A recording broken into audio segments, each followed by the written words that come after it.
back on Realize Bar's channel. Oh yeah, LEYESBARS, all that good shit. Basically, I had to cut the last one because, well, it was super zooming in, and the visuals just wasn't right. Like, basically, to put it down. Hopefully, people will come back in so that we can get to business, to the conversation, hopefully, with Temu, and also review and react to. There was 2 different tracks. Should be good stuff.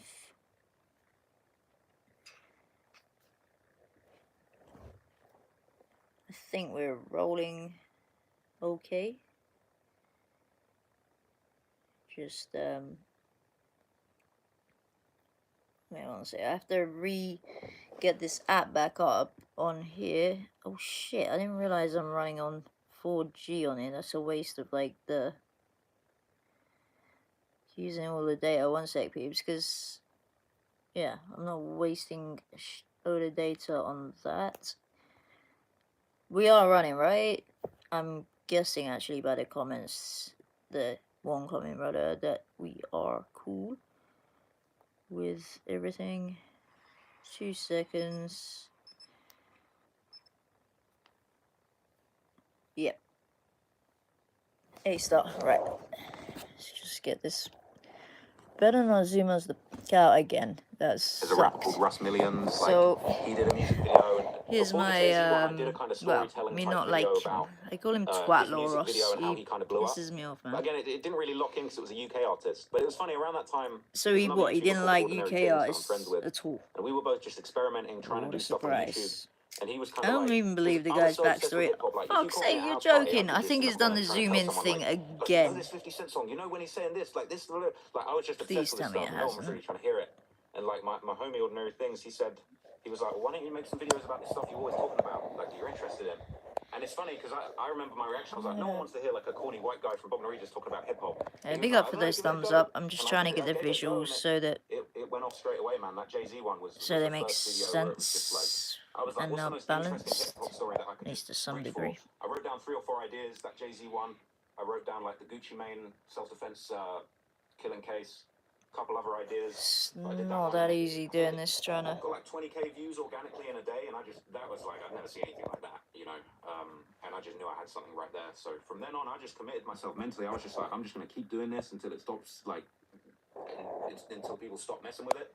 Unfortunately, you know, people have rocked with it ever since. Alright, screw it. Let's just see how we get with this visual from. That was the one that really popped off and got 1 million views. Yeah, that was one of my first real viral hits because it was like there was a viral clip of A$AP Rocky kind of explaining that story. Mess up there.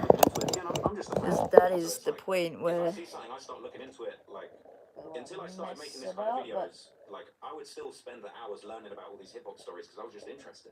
So yeah, man. With that one, you know, I saw that clip go viral. I was like, let me look into it. And I was like, oh, let me make a story out of this. And yeah, like you say, that one just blew up. I think I probably got like 700k plus or something in a week, and went on to crack 1 million. And it was that video that got me monetized, got my watch time up. Really? From there, it got your watch time up to 3,000 hours. It was just a crazy time. Right. And one video. The biggest viral hit you had around that time. I mean, I do remember bro was botting it out. His channel, yeah, hell of a lot. So before that, I actually had another doing viral those hit. 10k jumps on the subs 50 Cent beef. That ended up getting like 750 in like a week, and then it got taken down. I got a copyright strike from G-Unit, and it got taken down. I did a counterclaim, ended up getting it back after a month. A counterclaim on G-Unit, which would be under Shady, which is under Aftermath, which is under Interscope, which is under UMG. Yeah, sounds like bullshit what he said then. Damn, and also it was like the copyright claim came from like something at G-Unit Records, so I was like, damn, 50 got it as well. But I did a counter notification. It's just because of the G-Unit name. But yeah, like I was in the mix at that point. Something to throw into his story, you know. About something I'm interested in. If I put in the hours and make it good quality stuff, people are gonna rock with it. And then yeah, the DaBaby one was the first that really went on another level. That got like multiple millions of views, and you know, that thing with the baby, so many people had hit me up being like, yo, you need to break down this story. Like, I was just starting to make a name for myself with this type of content. So many people were DMing me going, look into the baby, look into the baby. And yeah, I broke that one down. And Somebody said, that one went on another level. Yeah, I'm looking at that. 6.5 million views to date. Yeah, that was my most popular video for a good few years. It was crazy. Right. I interviewed the baby after the shooting, but before he was found not What do guilty. you guys You didn't think, ask sir? any of those questions. Well, I Twat couldn't, because it Lord. was an open murder case. But he was on Instagram. As He was I on call Instagram him, Live yes. talking about it. Because when I put that together, I looked at your interview and I'm like, okay. And I looked at his IG Live afterwards. And I'm like, he's kind of talking a lot Well, about yeah, it. and I mentioned that in the interview, but I didn't want to have him explain any further. That's I because know Chicago's a bit pissed off with this dude lately With the because Exhibit A. well, in his murder he's case. risking you getting have to explain people that to me. No, hurt with what's I know you get apparently a lot of hate, but I 90% personally, lies, you know. I really just appreciate the way that you operate. And speaking you know, on you're someone I look up to, so issues you do that the right things in those situations. But you know, a lot can of get people people just hurt, have to hate them. you know, if he's saying Yeah, no, listen. allegedly this person we shot try this to person, protect you can cause a whole our bloody war out interviewees there. to the best of our ability. Like, for example, when Keefe D got arrested, Las Vegas PD kept hitting me up Yeah. to try to get the original footage from our interviews, and I just never That's responded. another thing, a lot of people And be if they ever thinking he's tried to either a cop or legally just subpoena that footage, I'll get a some lawyer and I'll standard fight it. kind of street Because informant. my whole thing is I don't want people to think that they come to my platform and then I turn around and cooperate with the authorities to try to get them busted. No, like I would try to protect them to the best of my ability. Now, sometimes things are out of my control.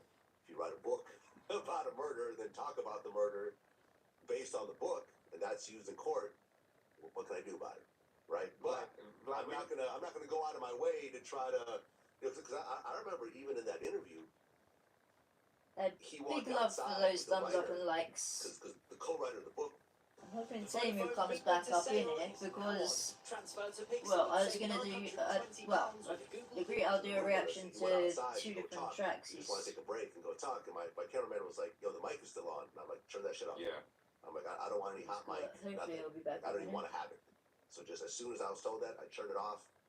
We deleted whatever was that. I don't think it was anything, but regardless, my whole thing was, I'm not trying to catch anyone. If you're doing an interview with me, you sign a release form, you're wearing a wire, Yeah. you put on yourself, you have a microphone pointing at you, you have 3 cameras pointing at you. Is that like You know some that this is being hint to used people? and publicly released. There's no gotcha anything moment. And that's that's a line that we have to dance around because, like you said, people like to call me the police and whatever else. I know you keep it solid, Black. The hip hop police theory is one I've gone into briefly on a different live stream. Sometimes it makes me, And I'll go into it deeper on a different one I'm one of your within fans the really next out few here, days. to be honest with you. But like, you know, I see the way people hate and try and accuse you of this and that. But you know, I know it ain't like that. I know that you're doing your stuff with integrity. And if people want to come on here and confess to murders and do all sorts of stuff, right, that's not your problem.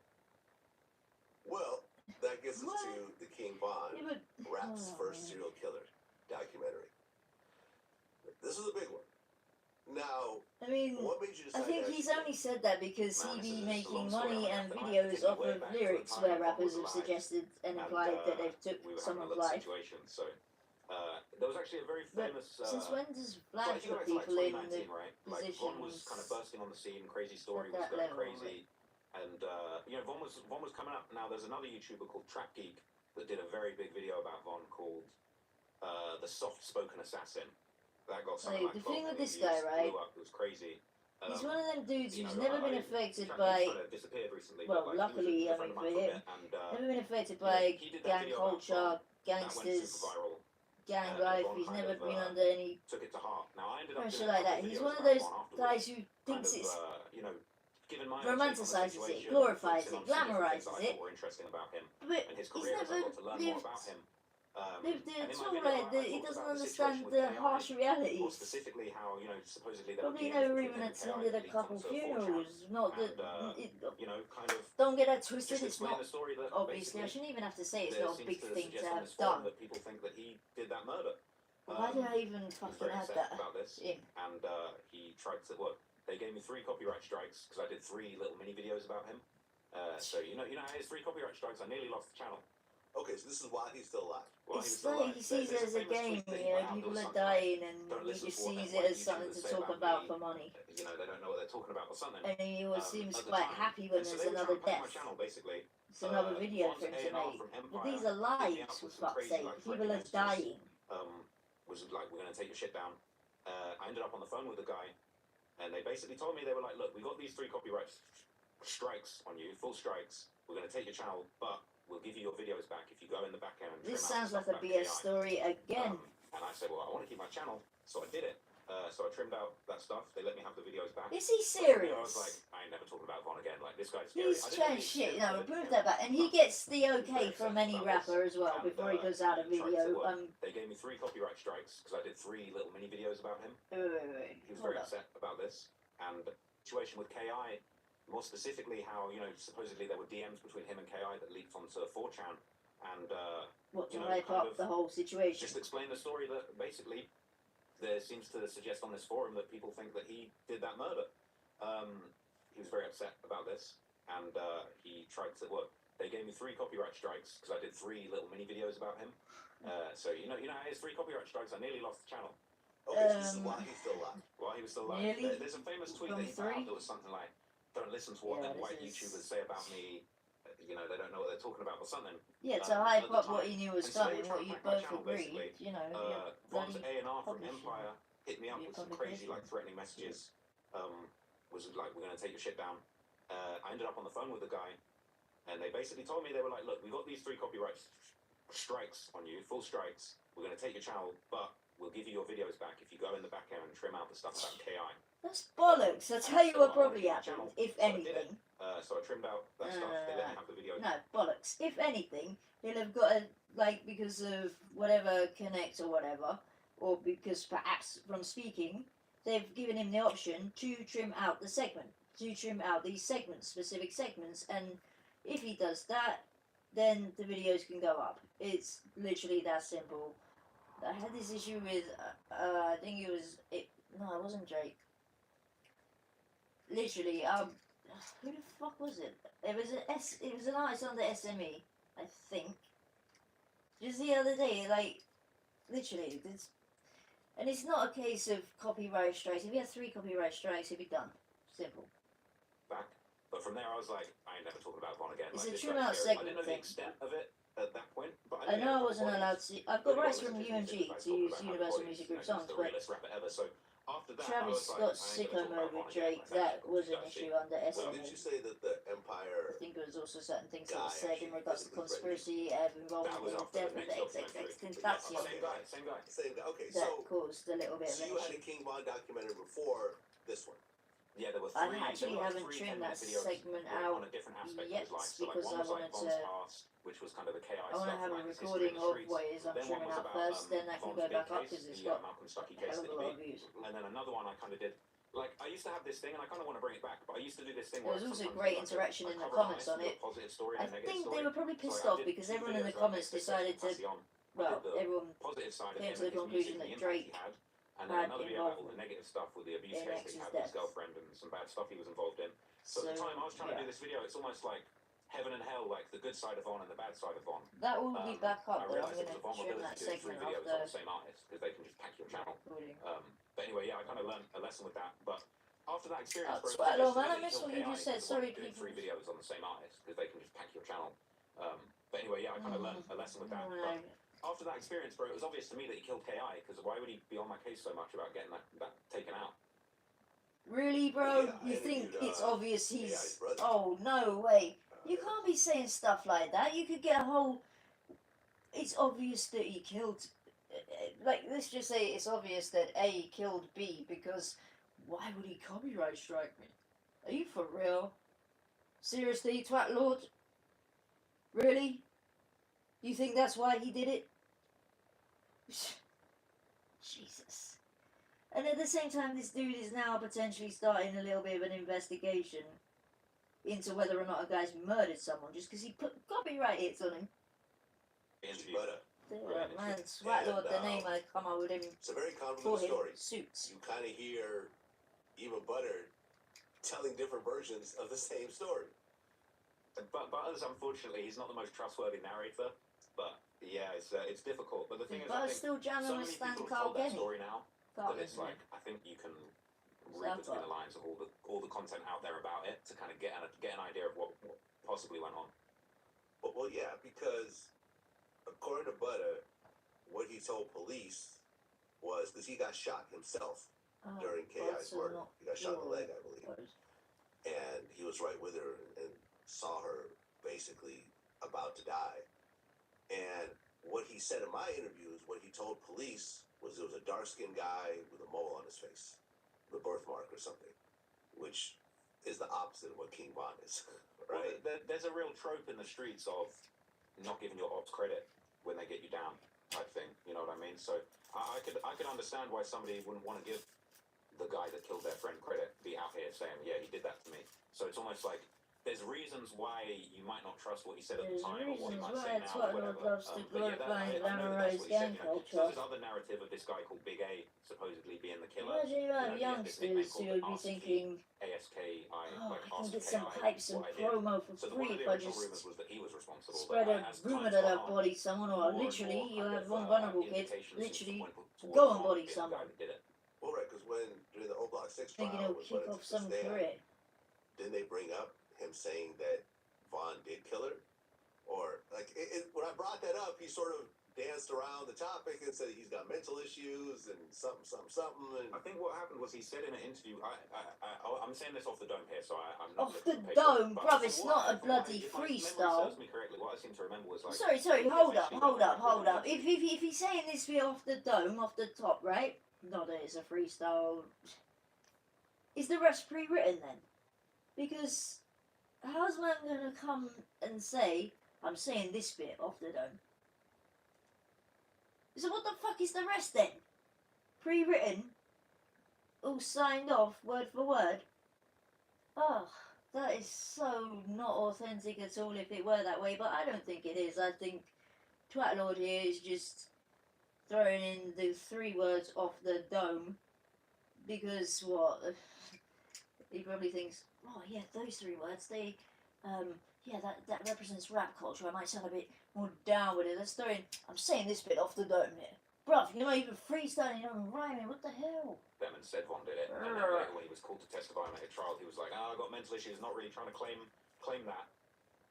And I kind of get that, because like, maybe he doesn't want to give him credit. Maybe when he was in the interview room and he was compelled, maybe he was really saying what really happened.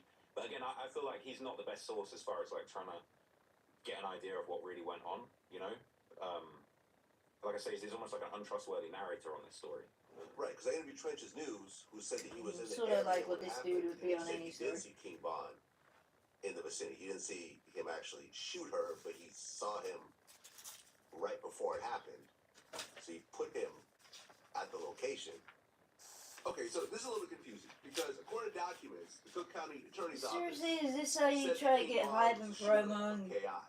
these days? Now, Just FBG Butter put yourself in made this a statement. murder We case, interviewed him about this. He said that or there was a dark-skinned to guy take with a someone mole out. on his face.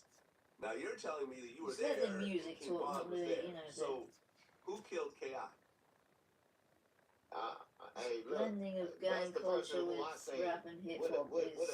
weapon in their hand. We Pretty rolled much. past. He was in the cut. Down, looking their way, looking toward Butter now Like way. old school hip That's what hop made me is see not them, because about I was looking. We was just riding killing past and I people. seen It's them just real not. fast. I know It's all not of them, they about ain't having no mask to and be none of that, a you know. solid I be over rapper there, I know when they hip hop and family, rap so were I'm like, emerging. damn. And then when You they did popped not out, go to jail I or just never kill said someone nothing who it was. to And get a then when name. it came, when it Fuck finally, no. like, I got on the internet, I'm like, shit, Von gone. He Von gone. He always amend shit. Shit, he did it. It's about He the was there. I music. seen him do it. You know what I'm saying? It's But about I the never told vibe. law enforcement that he did it. I mean, the culture, I mean, like, rap hip hop culture is gonna turn to shit if it becomes And about then there's the whole thing literally about him taking being a lives. paid informant. You're not quite sure what. Like, That's why he denied it, but was it going to be nothing to do with trial, music in the sure, future, all who knows? about Like, taking lives? That is going to be you got so O-Block J shit. Hood saying that Sorry guys, that Von just went to pisses O-Block me right off. after he killed KI and said, I just got KI. I feel like going there's that. throwing on some There's some old numerous school, King Von proper lyrics that he's original talking hip about. hop. I don't want to say the word, but he's got lyric where he says, I'm shooting everyone, even in here, you know, and supposedly talking about her. There's a lot of different This indications. should but go it's under like, like there's a mountain of gang things that culture, sort of indicate crime, that, true but- crime, violence, all that. Yeah, but Butter's not not the best rap source and for hip this. hop But at culture, the same man. time, he's Come on. seemingly, it seems like when he was in the interview If there's room, a banging when the song, that pressure would was on go from the there, under but oath, seems this like is they just said that talk on is on murders. But again, he wouldn't be the main source that I'd want to look at if I was trying to work out that situation. Well, Ki, she's a very interesting figure. Mm. They're saying that she killed allegedly 20 people. Butter says something to the effect of she stabbed someone to death at a party. But then other people said, no, it's not true. She didn't kill anybody. It's just she was clout chasing and it made it sound good. Yeah, I can break it down for you, man. As far as I know, there's been conflicting reports. I couldn't say definitively exactly what she did, but it seems like what happened was there was an article that was written about her. I think it was after her death, but I think she was known before that.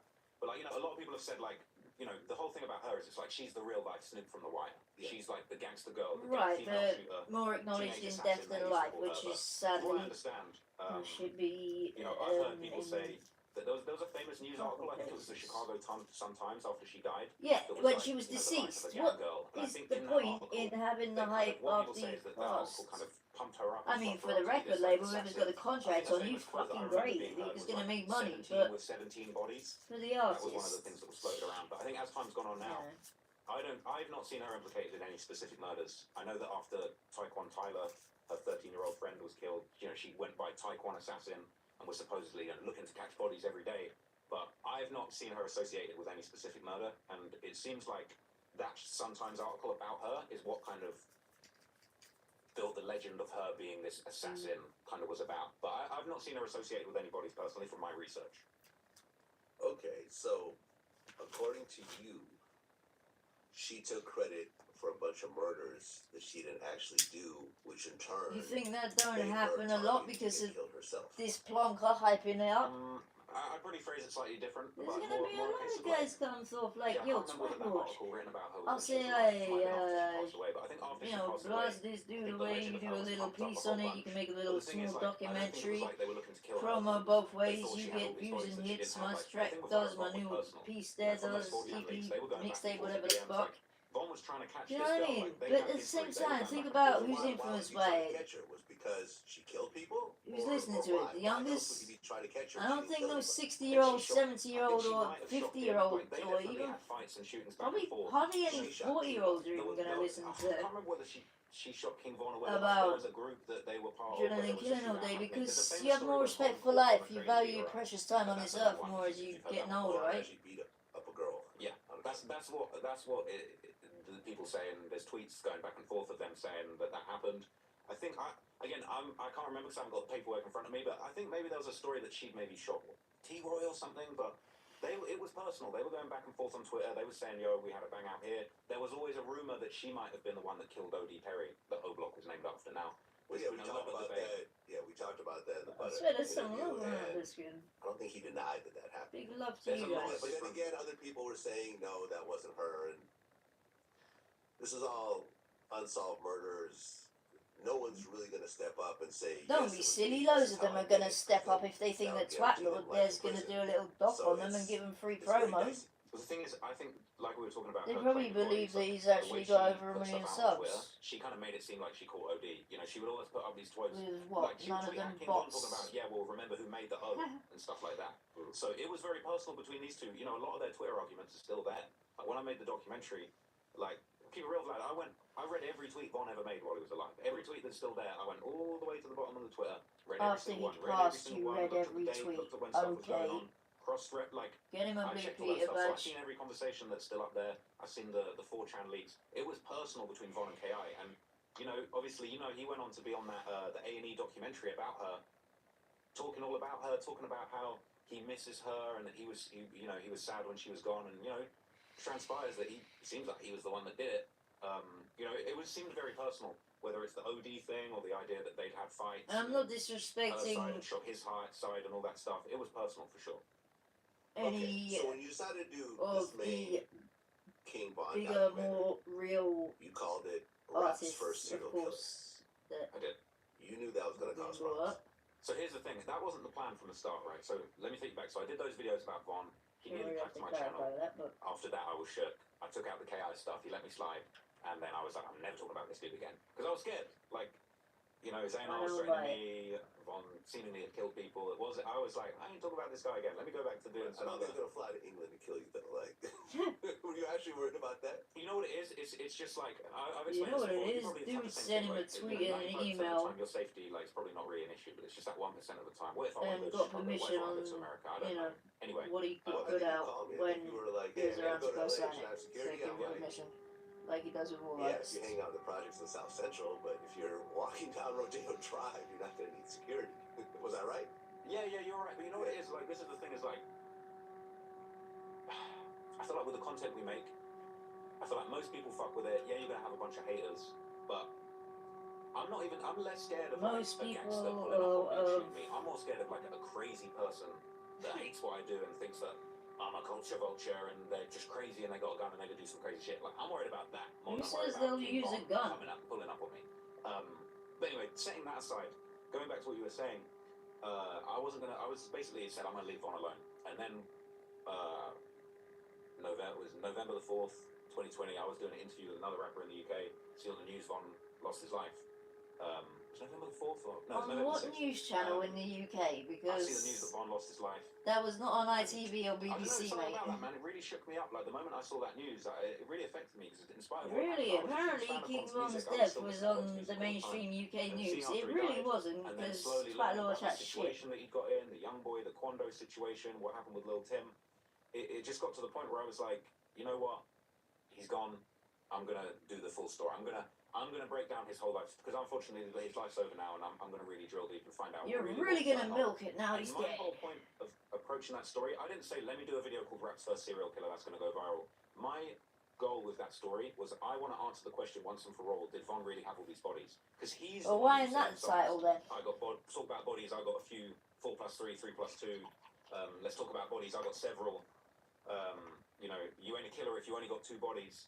Von's got lyric after lyric talking about how many bodies he's got. So my goal That's for the not project was say, let's really. find out You're once not and for really all. flattering his True or false? lyrical Does Von really have ability when bodies? you say And that. once I started So looking, you could have and picked I'm like, damn. so look, many he's got other all these bars. bodies. This matches up. This tweet, that news article, this police report. It It's all almost started like adding up. mocking. And it all changed when I googled. I was like, let me just look up Pulls like up the FBI's bars. definition of what a serial killer is. And I looked that up. It said a serial killer is somebody that And, kills. I think it was 3 You or know, more with people like in different basic locations maths with and a month, potentially like more than a month between the murders, and you know, like patterns of behavior or people getting personal gratifications of the killing. And it kind of dawned on me at a certain point. I was like, I think this guy was a serial killer. I think he matches the description.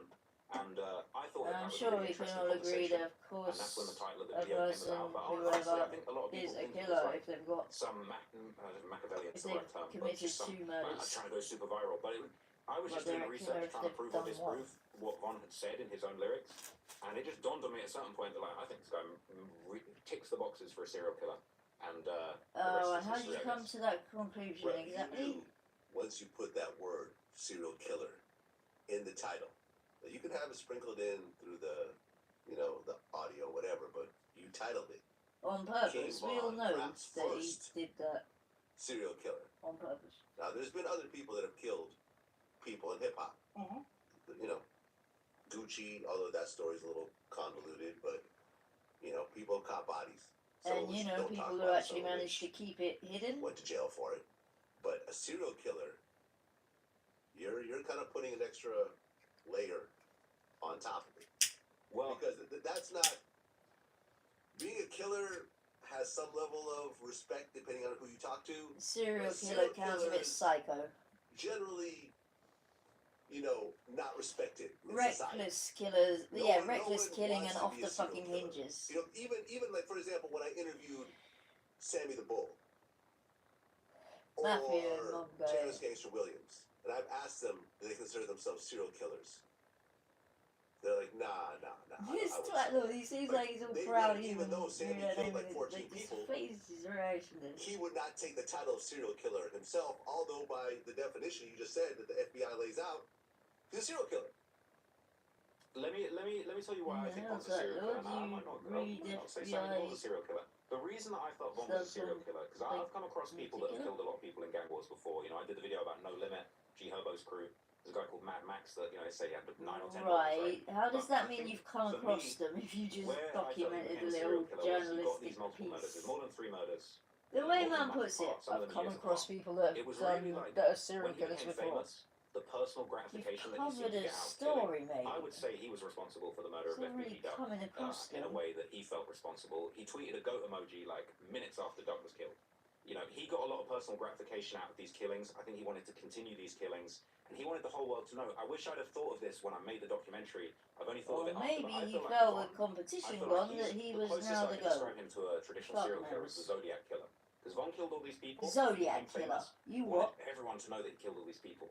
You know, you ain't a killer if you only got 2 bodies. Like, talking about bodies, I got Again, 4 you plus 3, 3 plus said 2. Like, Von that's the wanted same whole world lyrics to know he that was quoted killing. 5 minutes He was ago. putting out these codes. He was getting this personal gratification from killing, and he still Right, wanted to that's kill. not He wanted to have really Duck killed. in He code, wanted is to have it? Man What killed. he's There was a just supposed quoted. rumored body in Atlanta. Now, I kind of disproved that in the video, but it's like, he wanted people to know he was a killer. I think he was more interested in getting people killed than rapping, and I think it's What? that element. No, Like, you're Sammy the more Bull's interested this in the business, killing and he than ain't the still rap, trying to kill mate. people right Not now. the actual And he's rappers. hinting You. towards, in his interviews, there's bodies you don't know about, and I want you to know about them. I feel like the way Von carried himself, the way that he communicated these murders to the public through his music, and he got charged up off of that.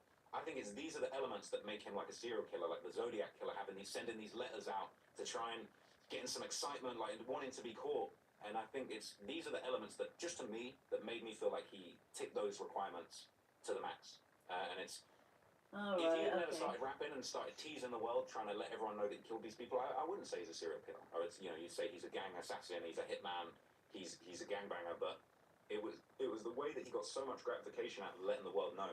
And yeah, we can get into it in a minute, but there's kind of just, it's more like the way that he got so much out of being a killer and having everyone know he was a killer. And realistically, bro, that's why everyone was into Von. Like, people want to rewrite history now and have a go at me, like, oh, you know, Trent LaRoche, you're capping. Von wasn't really like that. If Von was alive and you said you ain't really like that, you got no bodies, he'd slap you. Did you meet him? Well, you broke down all the people that he allegedly killed or was involved in their murder. It starts with King Doc. Has he ever Then tried Billy to Rell, learn about this? Odell, I don't know, the separation P5, between Lil James, real life and Lil Mark, music. Malcolm Stuckey, K.I., we mentioned, Man, Tyreek, and then FBG Duck. So Now, that's- FBG Duck, let me just say this. Clearly, he wasn't physically involved with the killing of FBG Duck. But there's a rumor that he put up 100,000, 250,000. It's hazy. Can I just clarify? So that's the list of bodies that I discuss in the video. That's the list of the murders that he's been associated Bodies, with. Like, okay, if you see they're what not I'm saying in the deceased video, young especially men. in that kind of circle, They're there's now 7 basically. simply that I would say bodies there's enough when evidence their for me to picture is conclude I shown, believe that he did even. those. Okay, so I just listed 1, 2, That's 3, 4, 12, 5, 6, 7, 8, 9, 10, 11. And Might the be twat lord, they're just Maybe it's simply bodies. This is 11. But you're saying there's 7?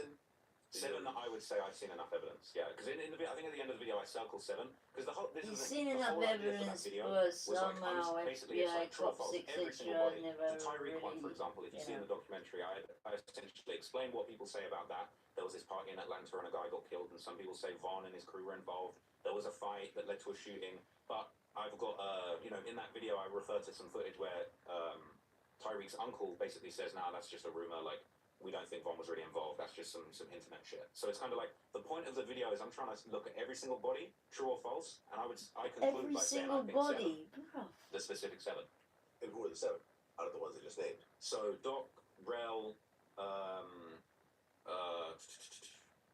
sorry, Modell? Hell Doc, no. Rel, Don't do Modell, the P5, Malcolm, Okay, hold on. K.I. Lil James? Lil James. Lil James. Lil Mark? Not Lil Mark. He was there for that. He filmed at the crime scene afterwards, but story goes that was some other people. Anyway, Sounds more like when, Malcolm Stuckey? Malcolm Stuckey. because You got sometimes K.I.? when I'm thinking it's like Yeah. So, da-da-da-da, Man, I Tyreek, and do FBG that, Duck but is... That's the thing, like you say, he didn't actually kill FBG Duck, but at the same time, the way he was wrapped up in that and seemingly, because even it's like the thing with the $100,000 bounty, it's kind of like, he goes to the hood, he's breaking down $100,000, but as far as it goes, he was basically the leader of the gang at that point. Like, King Von was the leader of the O-Block gang at that point, by the looks of it. it's not You know, often if he was here, the main he'd been rapper wrapped up in who's that the Rico. I think he'd leader been doing of life the now. gang, you know? Okay, and what's interesting about the documentary is that... Doesn't honest. Well, I'm basically saying it. Apologies for the inconvenience. Yeah.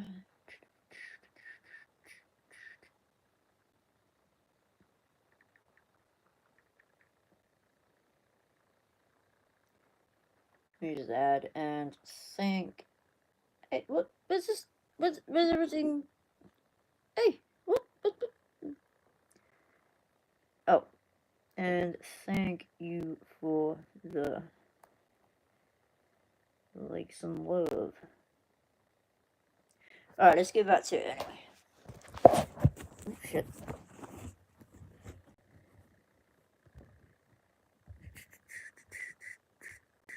Look at all of the evidence. Let's look at the tweets and the articles and the lyrics and the interviews and the Instagram lives. And let's lay all that evidence out and just say, what does it look like? That's the purpose of the documentary. I mean, it sounds pretty insane that you would commit a crime that has a life sentence associated with it. And then somehow go on social media I guess there's a and connect yourself on any level.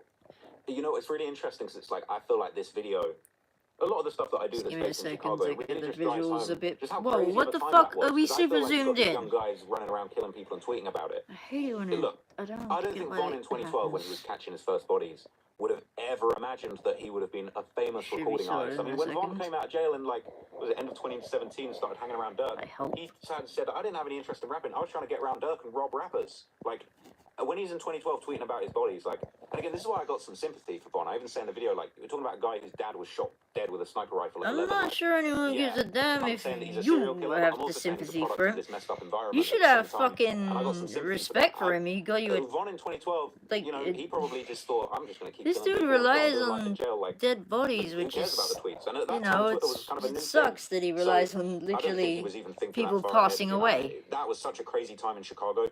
I'm doing, you know, I've done the No Limit story. I'm doing another story. Shit, we're It's a big still Chicago story zoomed at the in, moment, aren't and we? it's like, you go back and read a lot of those tweets because there are other people behaving in the same way on I Twitter. don't get why it catching keeps bodies, doing tweeting about this. it. You know, you got people like, you know, C-Day from 600 catching bodies, tweeting about it, saying, killing a dude feels like sex, all that kind of thing. You know, it's crazy, but that was the mindset at the time. It seems like 2012 Chicago, it was just, people didn't even think that Twitter was something that would get used against you in a case. And sadly, in a lot of these cases, most of these guys have died before tweets could ever be used against them. It's only me that's just using it as a way to kind of understand what was going on, that it's kind of being brought to the forefront. Seriously? Well, at one point, King Von gets arrested for a murder and 2 attempted murders. Who was the murderer that he was being charged with? That was the Malcolm Stuckey one, where he Look had at the co-defendant, visuals, a guy right? called Big Mike. That's actually just come home recently. Right, yeah, Big Mike is doing interviews about it. Well, Big Mike basically cooperated against Trying to. Well, it was a mess, right? Because essentially, I think they separated them. I think Big Mike initially was like, basically what I understood was like Big Mike screwed up and he basically trying to get his way out of it. We don't want He the said, keyboard on the screen. like, yeah, I let off shots, but Von was the one that killed him.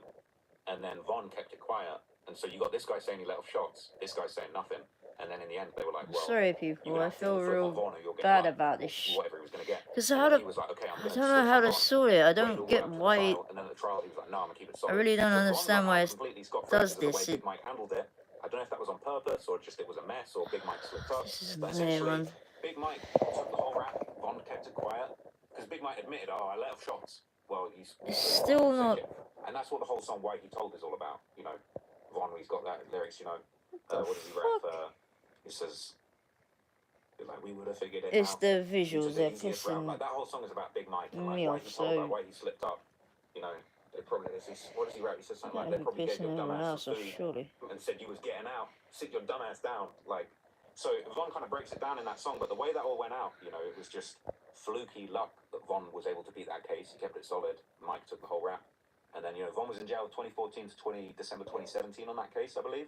And then he got out, linked up with Dirk. You know, he'd had, supposedly at that point, you know, he had them 7 bodies under his belt, started a rap career. Oh, 7 bodies under the belt. That's fantastic, in accordance with Twat Law Ross.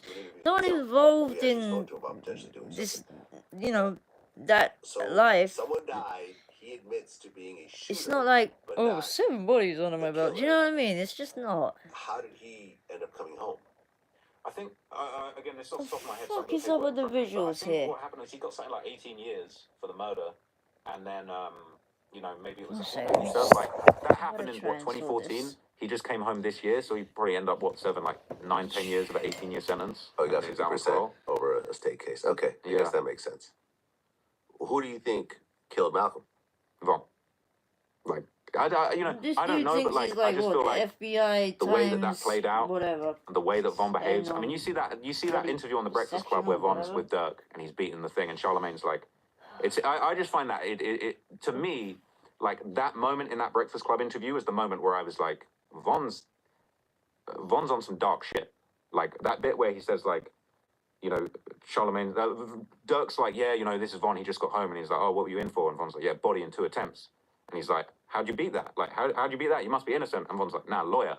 And it's like, the way Von's talking is like... Nothing compares to an indulgence. Well, that ain't gonna sort it out. Experience the ultimate But luxury hopefully these package. visuals... I did that shit, like... He's like, how'd you beat it? And he's like, lawyer. Should be sorted And out in a and minute. it's like, if you watch that back, it's like, it's actually quite dark. Like, you gotta read between the lines of the way they're doing it. And like, you know, Von's saying stuff. If you watch that interview closely, you see like, Von's saying some crazy stuff, and Dirk's coughing to be like, shut up. You know, if you watch it carefully, you can actually see this dynamic, and it's dark. Von's like, body in 2 attempts. And like, Charlemagne's like, body? And Von's like, yeah, and 2 attempts.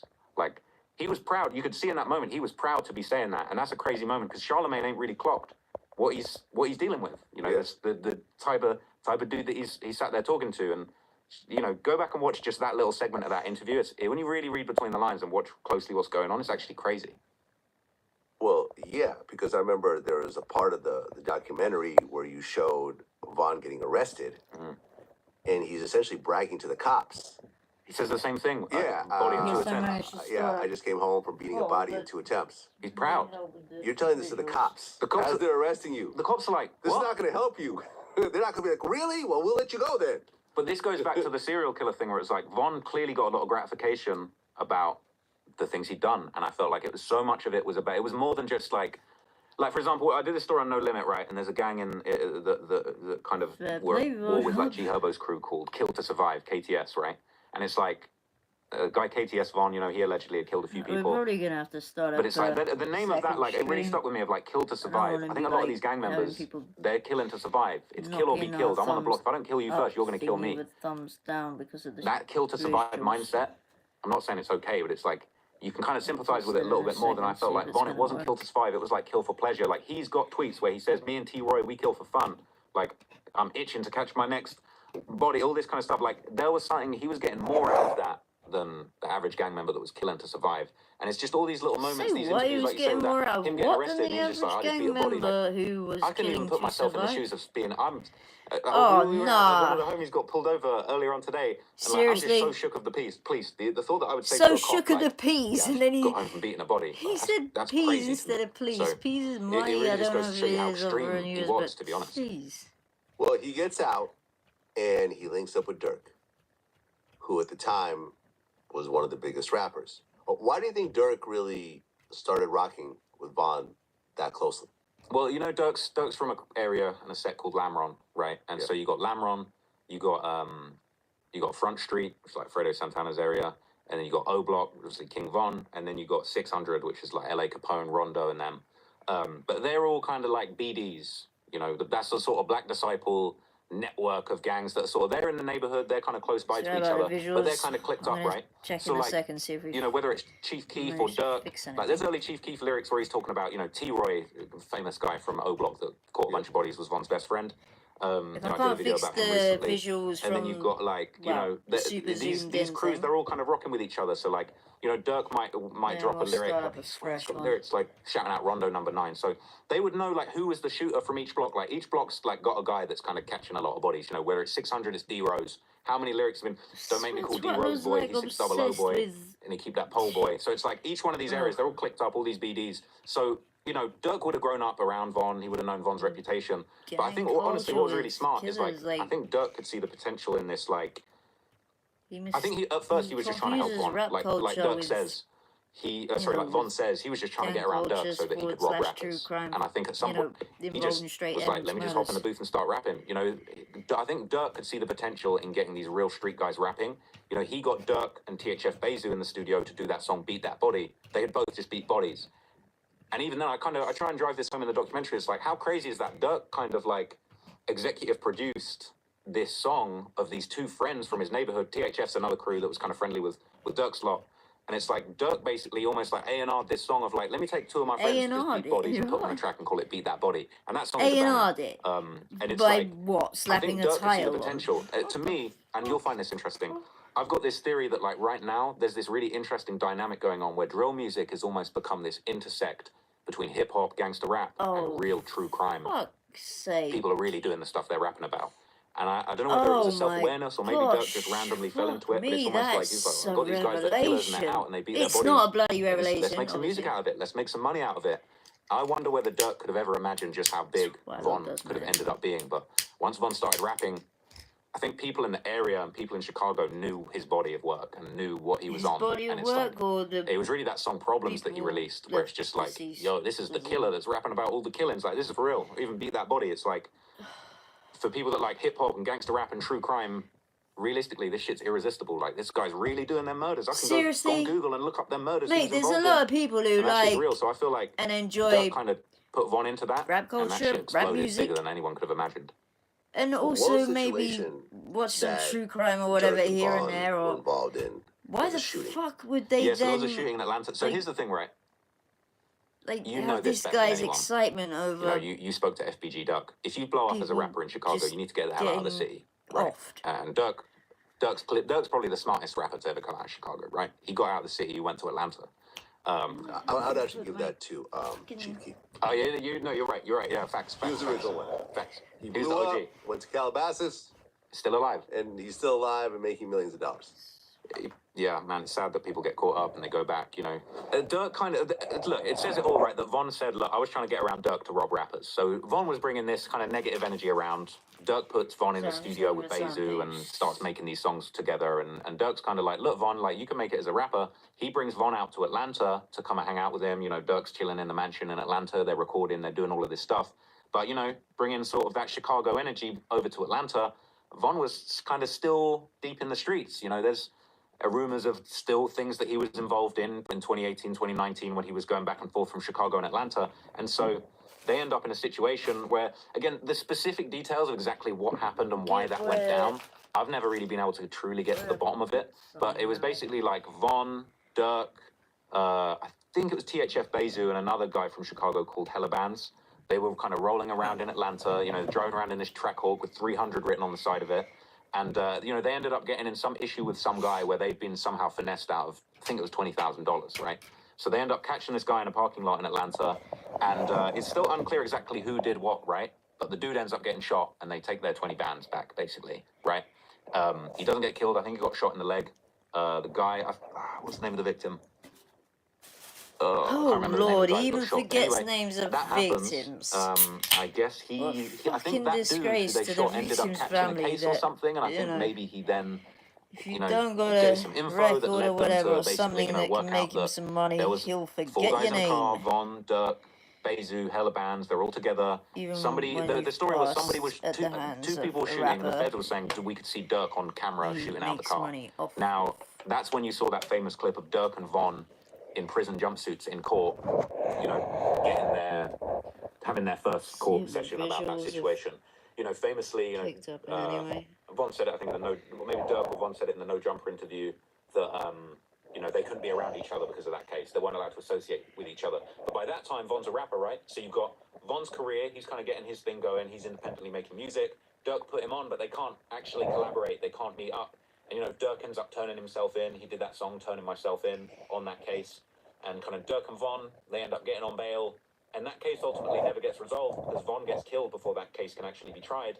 And then the charges end up being dropped against Dirk. And I think the DA said if Von was alive, he would be charged with the shooting of the gentleman that got shot in that case. But that, I feel, is a perfect example of, like, Dirk kind of imported that Chicago energy, and Von was still clearly well, I mean, look at how he ended up passing away. Von was clearly a loose cannon who was still on smoke. He wasn't acting like he was a famous rapper, even though by then, I think Crazy Story had already dropped. I don't know how much more twat lord I can stand, you know, it's just... starting to pick up steam as a rapper. Beat That Body was in 2018. He's not rapping hip-hop that he's into, it's just people getting bodied, just, you know, shot, murdered. 2019, and then Von and Dirk were still in the mix. You know, there's other situations. Like in this other interview where it's like talking about how he looked up to and But that was a case I felt idolized was gangsters not really thinking like a when he rapper. was He was still younger. thinking like a shooter. Dirk brought him over, and whatever that situation happened, He's got some sort of weird ass I obsession think there. Dirk brought that negative energy around. No, sorry, Maybe Von you brought should that go negative energy live around Dirk. the And dangers of it's ironic because I feel like being all involved that negativity in and that gang shit, that life. It'll soon. it kind of brought that He will respect soon and literally that drill shit back to Dirk, who was kind of he'd been trying to do maybe pop not records fucking and stuff. I glamorize think the Dirk, hell out of sorry, I shit, think Von and brought him back to that kind of street. He brought his street maybe cred it'll kind of bring back him up, if that back makes down sense. to And that bloody situation was earth. kind of like, oh yeah, Dirk's really out here. Dirk's getting people shot. Dirk's in court. So that was that situation. So I was Like, say, you can imagine this dude putting a hit on somemon's head next, so that, you know, people say, Twat Lord's really out here. He's got someone shot. Against Vaughn, because Vaughn was already dead, Right. because his charges were dropped. But you're saying on video it shows Dirk shooting or what? Or These The visuals, UK's honestly, biggest man. used car sale is back with over 20,000 used cars on sale. Shop now at our Fuck the used car, man. No, I've not seen it either. But originally, I think the prosecutors were saying they had Dirk on video. Maybe they didn't have Dirk on video, or maybe why would they drop the charges if they have him on video? well, exactly. You know what I'm saying? Exactly. Like, even with one of the shooters dead, if they have video of a second shooter, why would they drop the charges? And a lot of people, I think a lot of people just, you know, I feel like with the hip hop culture right now, especially got Oh, like 10, don't speak on hip hop culture, Twat Lord. Big question, but I think people want to put that snitch jacket on Dirk, like, oh, he probably told on Von to get out of that case. There's been no evidence. He's confusing hip hop and rap culture with something No, else. they would love to get him wrapped up and do that. So I feel like it was probably Von shooting. They probably have Von on camera shooting, probably. I'm trying to get the visuals right on this. So I think we'll only that be able situation to happens, about. but I can Vaughn only keeps tolerate about building. 5 more minutes of Crazy him, I think. story, took her to the O. I mean, he's basically becoming the biggest new gangster rapper in hip hop. Me and Bro, it's 100K not Track gangster were rap, it's trying drill, to man. get him in for an Separate interview. them, It was in please. process. We just had to kind of, he was moving around and we are trying to catch up to him. But You're ruining like what you know, I gangster interviewed rap Track was and a in bunch of his the other artists, so 90s, this the was two, gonna happen. the noughties, And then and the situation in Atlanta happened. yeah. Now you kind of broke it down in the Don't ruin documentary where gangster at one rap by point crossing Vaughn them two and over. NBA Youngboy were actually kind of cool with each other. And Quando Rondo, they were kind of hanging out. Quando and Vaughn were hanging out together. And it seemed like everything's cool, everyone's friendly, everyone's hot right now. Where do things take a left turn? Yeah, so there's been a lot of speculation. I'll be honest, I feel like I never truly got to the bottom of the exact moment where things fell apart. But You you know, really there was think there's rumors that been a Von and quote-unquote Youngboy lot of speculation? had maybe had a collab. There's tweets of Von tweeting at Youngboy saying like, "Why are you holding on to that shit? Let's drop it," type stuff. What do you mean? You know, Dirk named In Quando, regards to Rondo, and Youngboy in a himself. list of his 50 most influential artists, I think in 2018 or 2019.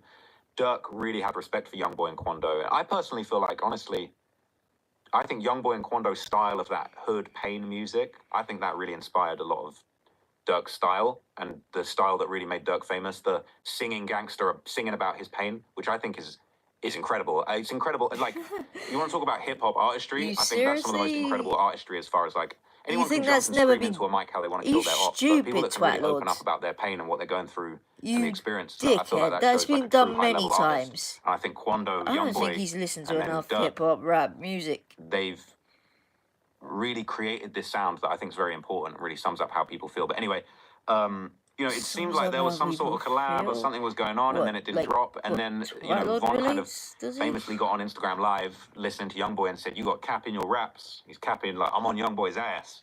And he's got, I think he's with BJ from O Block, and he's like, "What? Like, you beefing Youngboy now?" And he's like, "Yeah, I'm on his ass now." You know, he's capping in his raps. So you can kind of, you can see this little tension brewing, but things really popped off. It was in, was it? I think it was August. I think it was 2020 when Von seemingly was like, "Let me try and get this rap beef Imagine you thing get to like come out a, to supercharge I my don't know, a career." bunch He of ended up getting 12-year-olds in the Youngboy's baby mum classroom engineer bully. at some sort of Is studio heavily session. There influenced was by talk what that they he's were going to just make a song said there. together. There was rumors that they slept together. And he goes And, you know, and then Youngboy batters ends the up guy getting in the Asian class Doll over who's his house to do a song. quote-unquote There's capping rumors in that his they slept raps. together. And it really, you I know, don't think this dude gives a it seemed like fuck Von about impressionable started dragging kids baby mamas who, into this and just you know, escalated this thing to a level where it was out of control. You may know, Youngboy take was posting on things Instagram that you know, he had Differently some to crazy how an post where he adult posted would. a picture with his son, and he's like, when my son grows up, he's gonna fuck your daughter because you're messing with my baby mama, like crazy stuff. Real fighting, killing talk that's just like, How's that's a it serious funny killing talk to violation. say you're gonna And, sleep you know, within with a couple months, someone's you know, Von's catching Quando in a parking lot, swinging on him. relative or whatever And, you know, the Lil fuck. Tim's there, and the rest is kind of history. Well, before then, though, there was a video of King Von being really friendly with Young Boy's baby mother. What's her name? Jania, no, that's what I was talking about. Jania. Yeah, Oh, yeah. okay, That right, was right. August 2020. That's the thing, and yeah. it seemed like in the documentary, didn't Von say that he has a sex tape with her or something like that? And then like Von's sister, Kayla B, was tweeting, I seen that nasty ass on a sex tape. And so there was a lot of, there was all these hints that there was a sex tape and that they had a song. And like Von was tweeting like, oh, the cover art to this is going to be crazy. Like there's going to be a naked picture of her on the cover art. Like really pushing Young Boy's buttons, to be honest. Like when you go back and look at that stuff, you're like, bro, that's fighting talk. That's killing talk. I'd never talk about the mother of someone's child like that. That's crazy. But he's on that Chicago killer energy. But like he was really leaning into it. He had Young Boy's baby mama at studio session. You know, people were saying that he'd smashed. There was lyrics. You know, there's that. It was posthumously released, but there's a song with Von and P&B Rock where he says something like, you know, I said something like his baby mama head good, but the pussy weak, or something like that. Just gunning after him, making out like he smashed Jania. Maybe he did, maybe he didn't. I don't know. But, you know, and then Young Boy's Get Back was he got Asian Doll, who was Von's ex. They broke up around that time, around his house. And then there's rumors that Young Boy was chopping Asian Doll as Get Back. But that was like that's the most crazy thing, is like literally within days of Young Boy being seen with Asian Doll, Von's dead. And that's a coincidence, but that's crazy. okay, so FPG Duck gets killed a few months before King Von gets killed. And you put Duck on this list of Von's victims. So was it 7 people that got arrested over the FPG Duck murder? 7 people implicated. Yes. One of them was dead before the arrests landed. Right. That was Zell. Killed himself, right? Yeah. That's what they say. I know. I actually have got a little short video coming on him, so I know a lot about that situation. So I can talk about that. But yeah, it might not be that relevant. Okay, so ultimately the trial happens with the O Block 6. They were all found guilty. They haven't been sentenced on this date, but from what I understand, these are mandatory life sentences. Now, from what I understand, one of the guys whose girlfriend Duck was sleeping with called up the other guys and said, oh, Duck is out here. He pulled out a gun on me. He's chasing me around. And then they all posse up and then they go and kill him. It was Teasy, yeah. Teasy, exactly. How does this tie into King Von putting money on his head? And if that's really the case, how come that never came up in trial on any level? There's a lot of stuff I'm surprised it didn't come up in trial. So you know the Took Her to the O video? The music video for Took Her to the O by King Von. In that video, he's got an actor playing FBG Duck that he kills on camera and leaves dead in the street. Now, I cannot I say this in the video, and I've said this so many times, I cannot stress enough to people, how crazy is it that this guy made a music video in February 2020, where he depicted himself killing FBG Duck. He says a big goofy dude, missed calls on the phone say Duck. He says Duck. The guy looks like he's killing Duck in a music video, and 6 months later, Duck's dead in the street, laid out, exactly the same way. I do a side-by-side of, they left Duck the way that Duck was in the Took Her to the O music video, right? Yeah, but what I'm saying is, like, I feel like people don't realize how crazy that is. So Duck and Von have been going back and forth for years, right? There've been these rumors that, you know, way back, like Duck had like beaten up Von on the school bus or something. Right, Like this well, was and deep. there was also Duck dropped the Dead Bitches video right before he got killed, where he talks about all the O Block guys who were dead. T-Roy specifically, who was T-Roy Von's best friend. specifically, and, you know, King lot of Von guys. was calling himself V-Roy on his Twitter. That was how close those two were. They were best friends. You know, T-Roy taught King Von how to move in the streets. You know, they were best friends. You know, he was going by V-Roy. T-Roy was sort of infamous as, you know, the big killer for O-Block during that period. But the thing with Duck, just like KI, it was personal. They were going back and forth for years. Like, Von and them had been trying to kill Duck for years. And to be honest, Duck was the trophy. And, you know, you even said it yourself in that interview, like, you told Duck that he should have moved out of Chicago, man. It's tragic that he didn't, but it's like, he really was the trophy. He was the biggest GD. He was the biggest guy from 63rd, the biggest guy from STL. He was the hood trophy. Regardless of whether it took her to the O or Dead Bitches, I don't think there's anybody they could have killed that would have made them happier than FBG Duck, unfortunately. And The real unfortunate case is it seems that Von got on and was making millions through his music, or at least hundreds of thousands at this point, and he was putting that money back in the streets. He's on video going back to O Block, giving everybody cash. Now, look, I don't think that cash was going into stocks and bonds. Okay, I don't know where that cash that Von was breaking down for the gang in the hood was going, but like, you know, Von loved his gang. He loved the gang war. He loved rapping about it. He loved rapping about murders. I think Von seemed more happy when he found out Duck was dead than having a hit song, to be honest with you. Like, that's just the impression that I get from his music, the way that he acted. You know, there's that clip of him. He's in a designer store with one of the guys from O Block, and it's like 2 days after Duck's dead, and he's like, ain't no more FBG. And he's like, he's like, guess that Duck's dead. And like, everyone in the comments saying Duck's dead. You know, even before Duck, I think maybe like a couple weeks before Duck died, Von's on Instagram Live singing Slide, like Duck's song, making fun of him. And just being like, yeah, he's goofy, like, yeah, fuck this guy. Like, it was so personal. I don't think there's anything Von... I think Von having a platinum record was like a drop in the ocean compared to how great he must have felt trying to kill FBG Duck. 10 years, they've been looking for FBG. Meet Teddy, our picky eater. At Tails.com, dog food is never average. We transform even the pickiest eaters into satisfied feasters. And if they don't love it, Tails.com will adapt your kibble blend for free.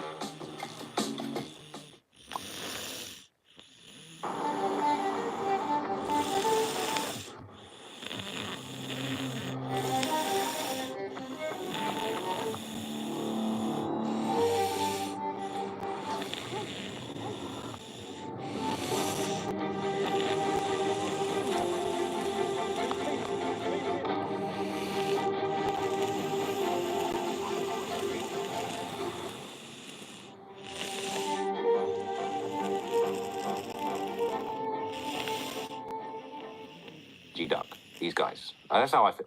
Okay, but why did this not come up in trial? I don't think it needed to. All 6 guys, nobody said this guy who's now dead put up this money. And that, I guess it doesn't really help you. Yeah.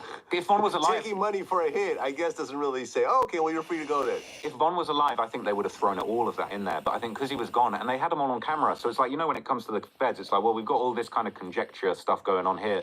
They had them all on camera doing that shit, going from their homes to the murder and then back. They didn't need any of that stuff. It was cut and dry. Just that surveillance footage kind of did the job.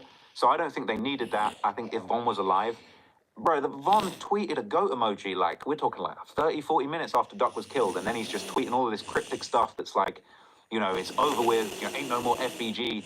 I think he was just so gassed. And to me, like, the real nastiest example is that 2 days before Von died, or maybe 1 day before Von died, he's in that interview with DJ Academics, and Academics is like, oh, you know, what do you think about FBG Duck? And he's like, man, I couldn't sleep at night after that happened, man, you know. And he's trolling, and then he's like, hang on a second, he's laughing off camera. You can hear him laughing, like, you can see BJ in the back, like for a split second in that video, like, and, you know, he starts eating cereal out the box, like, that is just... That's psychopath behavior. You said eating the cereal is alluding to him being a serial killer? Yeah, he had a bunch of tweets as well, like years ago, back when he was catching the bodies, saying, I'll shoot an N-word and eat some cereal. And he used to have these tweets where he'd be like, I don't think you understand how much I love cereal. Now, to be honest, like, look, that's not proof that he's a serial killer by any means. But I just feel like the guy kept making these little references to cereal. And there was always rumor, like, this is a funny thing, right? People are like, oh, I can't believe Trapple Ross put the jacket serial killer on Von. Watch the first 5 minutes of that video, of that documentary, and I play a clip of Academics saying, I think Von might be a serial killer from way back. So I'm not even the first person who said it. Von had ops. I can't remember who it was, but there's someone in an interview that's like one of Von's ops, and they're doing an IG Live, and they're like, bro, Von was damn near a serial killer. Like, we were terrified of Von pulling up. So it's like, that had already been said. So it's not like I was like, came up with the whole serial killer thing. Like, Axe said it before me. There's a stream that predate my video where Axe going, damn, Von might be a serial killer. So it's kind of like, sorry, I lost my thread there, but yeah, that's kind of how I see it. Well, according to your research, did FBG Duck kill anybody, or was it just songs? I've not seen any evidence, like, I've not seen any kind of theory or anything that Duck had killed people. I understood that he shot people and that he was definitely involved. His brother, FBG Brick, who obviously was killed by essentially Von's friends, by the looks of it. Yeah, that murder's still unsolved, but obviously Duck's mother's saying that maybe there's going to be some updates. There's a lot of rumors that maybe some of the people were known people from O Block or 600 that aren't even alive anymore. But, you know, story going. Duck's mother even says, like, Brick was really in the streets like that. Duck was doing shit and shooting people, but as far as I know, Duck hadn't killed anyone. But he was, before Ruger did GD's Anthem, Duck was the face of the GDs in Chicago. Really, it's too bad. I interviewed FBG Duck twice. Cool dude, man. I begged him to move out of Chicago, and he argued with me on both cases. The second time, it was right after Brick got killed. And And I was just like, yo, you need to get out. Now I know how to move. I'm good. You know, I interviewed Butter. He said, oh, you know, he was worried that if he'd go somewhere else, people might try to extort him or he just wouldn't really know his way around. And it's like, these guys are not catching flights and hanging out in a city where someone might be and trying to accidentally catch them. These are always crimes of opportunity. Oh, he's down the street. Let's go get him. Oh, I just saw him. Let's go get him. No one's actually catching a flight, booking a hotel, trying to bring guns interstate or getting out-of-state guns and dealing with all those headaches that go with it, not knowing the lay of the land, not knowing where the cameras are. Like, no one's doing this. Yeah. Nobody's doing this. These are crimes of opportunity. These are not professional hitmen. They're not. It's not like the mafia guys that you know. I remember I asked Sammy the Bull if he can kill someone today and get away with it. And he said, yeah. He said, because there's a lot of planning involved. I'll watch where you go. I'll watch how you move, where you go to work, who you see, what restaurants you eat at. And I'll patiently wait until I have the proper opportunity. This was not the case when Duck got killed, because everyone got caught. And it seemed like, yes, it took a while for all the ducks to get lined up. But once it went to trial, it was a wrap. Everyone found guilty. Not a single person walked away from it. So these are not professional killers. These are guys who let their emotions get the best of them. I don't know whether there's some money, but even if, let's say Vaughn put up 100,000. You split that 6 ways, what do you got? You see, I've heard you talk about this before, and I find it really interesting because I feel like I get where you're coming from. I feel like to you, the way you're describing it, it's like it's so absurd that these guys would go and murder this guy downtown for a split of 100 for like 15 grand. But I think it's more than that, because I think at the time, right, I think you've just got to try and put yourself in that time. For example, Muwop, one of the main guys on that case, he's allegedly killed a couple other people, right? A couple other people I could tell you about. That allegedly he's the trigger man on, say, the Man hit. People say that the guy running in, shooting Man run in the same way as him in that other video, and there's lyrics and all these different things, right? So a couple of the guys on that Duck hit had killed people before and got away with it, seemingly, right? And the interesting thing about that is there seemed to be this thing that it was like, there was this mentality of like, well, we just kill people in this gang war on the South Side, and police don't give a shit. They don't come and solve these things. This guy gets shot, they just don't care, right? And so I don't think, now with hindsight, it's so obvious to say like, they shot up downtown in the Gold Coast, and obviously the feds went crazy because this is an upmarket area. I think there was this mentality, and very unfortunately, I think these guys maybe felt like, well, we're killing people that look like us. No one's going to do anything. They didn't maybe have the foresight to realize you can't drag that gang war to downtown to the Gold Coast. At the time, Muwop might have had a couple bodies and got away with it, and it's just this idea that like their leader, King Von, who was still alive at this point, had caught allegedly 7 bodies and got away with it. I think these guys felt like in their area and the beasts they were involved in, killing was just killing and that they would just get away with it. So I feel like if you put yourself in that mentality, the idea of like, they would have done that shit for free.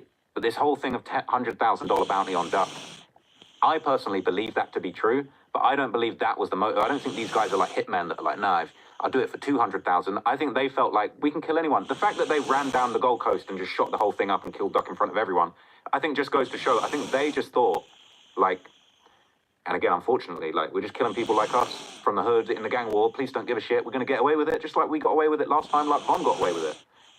That turned out not to be true. Well, yeah, Boosie also said that in certain communities, 100,000 is you're rich. You're not thinking long term. For me and Boosie, 100,000 is nothing. Like, literally, it makes no difference in our lives. If you put another 100,000 in my bank account, I literally wouldn't do anything.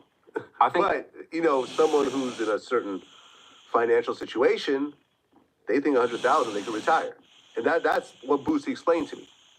I agree with that, but then also I think you got to add that to the fact that I think it was bigger than the money, because these guys have been trying to kill FBG Duck for damn near 12 years, right? Like, he was the big GD. there's so much prestige attached to catching a body. Von built his whole career off rapping about bodies that he caught. I think these young guys were like, they didn't even think, but they just thought like, yo, I'm going to be one of the guys that catches duck, and this is going to be my come up. And a lot of those guys went on to do songs where they're talking about, you know, with ducking no bodies. A few of them guys made songs where they alluded to having been involved in the duck murder. Zell, the young man that took his own life, he had a song where he's basically rapping about what happened. Muwop's got a bunch of songs where he's literally rapping about, he's got that lyric where he says, was it, a Muwop from the, oh, I'm with the get backs cuz, dude from 63rd couldn't get back up. And he's got some other lyric where he's like, when you're the first one out the car, you better, like, when you're the first one out the car, you better get to shooting. You watch that video, he's the first one out the car and he gets to shooting. Like, it was all laid out and it was all about the prestige. And even then, the way they're rapping about it, it's like Muwop, you listen to these songs where he's rapping about the murder, like, the guy's rapping like murder's legal. And I think it was all just about, I killed Duck, I'm getting the respect. This is my come up, like Von's come up. Because this was before, like at the time, Von made it seem like murder was just legal, to be honest, the way that he was moving. And I think that's the guy they were looking up to, and I just don't think they had the foresight. I think it was bigger than the money. I think the money was just a bonus, but the real prestige was, I'm one of the guys that hit Duck, the biggest guy, like I'm a Chicago legend. And that's sad. Well, now you're a prison legend, so... Yeah. You're no longer in Chicago, so... Yeah. Okay, yes, for the rest of your life, you get to be surrounded by a bunch of men, and they could look up to you for doing this, and you also got a bunch of enemies who are GDs who hate you for it that you got to watch your back with. I don't see a win on any level. Was there any proof at all that Von paid the money for this hit? That any money was distributed to any of these guys? Money distributed for the hit? No. Von is on camera giving money to the guys before. Von is on camera giving these guys all O-block chains in the weeks after. I think the Icebox chains, or the first appearance of those O-block chains from Icebox that were given to those guys, I want to say like August 16th, which would have been 12 days after Duck was murdered. Oh. So like everyone's, like Duck gets killed and then suddenly a bunch of guys start getting chains. And I don't want to say that the chains were just for the people that killed Duck, because people were getting chains that were seemingly not involved. But like Muwop had the chain, you know, a couple of other guys, Duck dies and a chain was given afterwards. Again, we can't say definitively like that chain was specifically kill Duck and I'll get you a chain. I think the chains were already on order, but the whole thing was just like keep it real, like on some Rico shit, like this was the criminal organization. These guys were putting in work. They ended up getting chains. They ended up getting their music pushed. And I don't think it was some like contract killing of like, right, 100 grand, whoever gets Duck, first person to get him gets the money. I think it was more some shit of like, yo, I got 100, like, I got 100 on deck for who's putting in work and like, you know, who's doing what. There were other things going on. Obviously, you know, there was the guy, Get Right, or Cookaville Man, who got killed in 2018 before Von had really taken off. But, you know, as soon as that murder happens, like was on Instagram Live making fun of him, saying, what just happened? We just caught a two-piece. There was an innocent man that got killed. They didn't know he was innocent. Talking about, yeah, we got a two-piece. Von even said, as they say in that live, like, the guy was called Can't Get Right, and there was people in the comments on the live saying Can't Get Up. And Von was like, damn, you coming up with stuff better than us, so maybe you guys should start killing people. It's like he saw that as his own body, and that was a 2018 murder that supposedly Muwop may have been involved in. And so it's like, I definitely, I don't think it's a case of 100K in a briefcase, but I think it's a case of like, yo, there's 100K on the table, like who's putting in work, who wants a chain, who's repping the gang. And unfortunately, you know, now all those guys are in jail, you know, but ultimately, as sad, as messed up as it is, like, that's what's supposed to happen. You know, that's what the justice system's all about. You can't be going downtown and shooting people up. These guys got so wrapped up in this drill, gang banging, I'm just going to kill whoever I want lifestyle. They forgot that murder is illegal. That's just how, it's crazy. Well, especially in certain areas. This is essentially the Rodeo Drive or the Fifth Avenue of Chicago. There's $1 billion worth of business on that street. You're not going to sit there and make all these businesses feel like they can't make their money because a bunch of guys from a nearby neighborhood are shooting up the street in broad daylight. No, like there's going to be calls from CEOs and so forth to the police department and the FBI saying, y'all need to fix this because our sales have been down because of this nonsense. This is no longer just a little neighborhood thing and it could be brushed under the table. It's making, you know, the FBG Duck was somebody who had essentially hundreds of millions of streams and was known. Yes, he wasn't, you know, Chief Key for Lil Durk, but he was still a prominent Chicago rapper, especially from the GDs. So I was sad, man. It was a sad day for me when I heard about that. I was really just depressed for a few days because it's like I've been begging this guy to get the fuck up out of here, and he would not listen to me. And I'm on record with this shit. Like I could have had a private conversation with him about this, but no, I'm on camera, and I want you to try to justify staying here after you've been shot, after you've been stabbed, after your brother just got killed, after a bunch of your friends are losing their lives. Like, there's no reason for you to be here. Yes, you're not rich, but you see even the King Yellows of the world, they move away even when they're broke, and they're still alive in places like Vegas because they're not surrounded by their enemies. I just interviewed O Block Louie. It's not out yet. But he talked about before Quando and Vaughn ran into each other, Vaughn said that he's going to put hands on Quando when he sees him.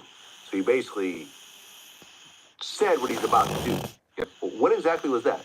There was a few tweets back and forth because Lil Reese kind of involved himself in it too. Lil Reese said he was going to catch Quando on Twitter, and then Quando, because Academics reposted it, and then Quando posted something saying, "Oh, you guys don't deserve to live no more.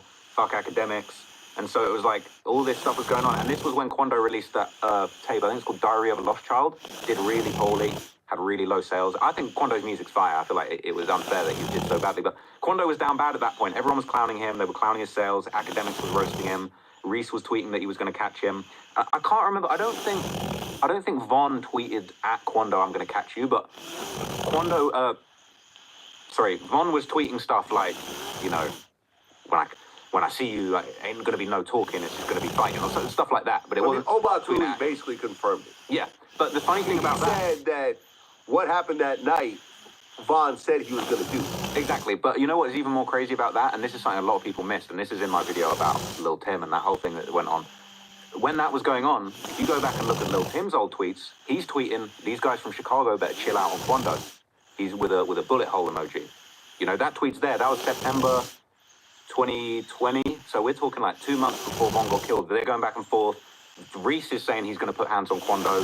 Von's tweeting, "When I catch you, ain't going to be no talking." And then Lil Tim's tweeting, "Chicago better chill out on my boy Quando," with a bullet emoji. So this stuff was loading. A lot of people didn't catch that. Yeah. And then one night in Atlanta, they actually ran into each other. And I remember I talked to, 100K Track. I also talked to, O Block Louie, who got shot that night in the head. And they basically said that King Von is going to be King Von. There's really, when he puts his mind to something, you're not going to talk him out of it. You can't tell him to chill. You can't say, walk away from it. He's going to do what he feels like doing. He has just a determined will to do right or wrong. In this case, it was obviously wrong, the way it ended up. So they see each other in the parking lot. Vaughn makes a beeline to Quando, starts throwing hands on him. And then that's where things get a little fuzzy. A shootout happens. They say Lil Tim killed King Von. But then eventually Tim got cleared of all the charges. So now they're saying that the police, I guess, killed King Von? I think Tim killed King Von. I think it's the same thing like Butter doesn't want to say Von killed KI. I think there's the O-Block guys. There's this thing in Chicago, people don't want to give the killer credit for killing their homie. Well, it's not about getting credit. The police actually dropped the charges against Tim. So it doesn't matter who says what. And there's video footage. Yeah, but I personally think if you will look at the footage, it's clear that Tim's shooting up Von. And then you can see, the thing is, so bear in mind, I've made so many different videos about this situation. I've upscaled the video, slowed it down, zoomed in. You can actually see in the video, you can see the police car, you can see the blue lights on top of the police car at the top of the frame, and you see that after Tim shoots up Von, like that's happened, that's done and over with. Slutty and Louie try and execute Tim on the ground. You can see the gun jams, they're not getting anything out of it. They then run around the SUV, but as they get around the other side of the SUV, you can see two cops get out of that car and start shooting at Slutty and Louie who are running past them. So it's clear to me that Tim was the one that shot up Von, because that happens before the police thing pops off, right? And the police only really activate themselves after shots start firing. Like, once Tim's shots are fired, like, Tim gets hit and then he falls to the ground, and they're trying to kill Tim. You know, like, if you slow it down and you look at the right path, right, I could point it out, but it's like, the cops jump out and then they start shooting at Slutty and Louie, and that's at the sort of top left of the frame. And then obviously what ends up happening there, you know, Slutty loses his life, Louis gets shot in the head. But, you know, that video is crazy. There's so much going on, but if you slow it down and you know where to look, you can see everything that's going on and this sort of play-by-play of what's going on. It's messed up, but it's like I've painstakingly looked over it, and I personally think it's obvious that Tim killed Von, and I would completely understand, like, how are you not going to beat that self-defense case? Like, this guy and his friends who were armed, because the cops shot and killed somebody who was armed, they were attacking us. I opened fire and defended myself and my friend. To me, it's open and shut. You got 2 dead bodies there that the police had to neutralize with guns. So Tim defending himself when these Chicago killers are attacking his friend completely unprovoked seems like self-defense. But the crazy thing is, there's all these rumors that Tim was the King Von of Savannah. Tim might have had bodies back in the day. Tim was on go. Tim was a real shooter. And so what's really crazy about that situation is just, you know, Von really just underestimated Quando and Tim's crew. Like, they weren't, you know, they were as real as Von's crew. And when it came to it, they popped off in the way they thought that they were going to pop off. And I guess Von just thought he was going to run around and bully and shoot everyone. Like, I dread to think what would have happened if Tim wasn't there. They might have killed Quando. Maybe. Yeah, I wasn't aware that Slutty and Louis actually pulled out guns, because when I interviewed Louis, he said he doesn't remember anything. I mean, I could see that. I could see why. I mean, now in retrospect, I can see why he would answer that way. He got shot in the head and went into a coma for 2 months. This is kind of unrelated, but this is something I just want to point out because I don't feel like people have paid attention to this. But there's something crazy about the fact, obviously, what happened to Louis is messed up, and he's obviously, that's a serious injury that he's taken right there. Yeah. But how crazy is it that Von spent years talking about Wooski got shot in the head? You know, Wooski needed medicine. We shot up Wooski. He ain't the same no more. That ended up happening to one of King Von's best friends the night that he died. It's just They how were actually messed up living that is. together. They were roommates Von and at Louis. the time that Louis got shot and Von got killed. They were living together. Crazy. That was his guy.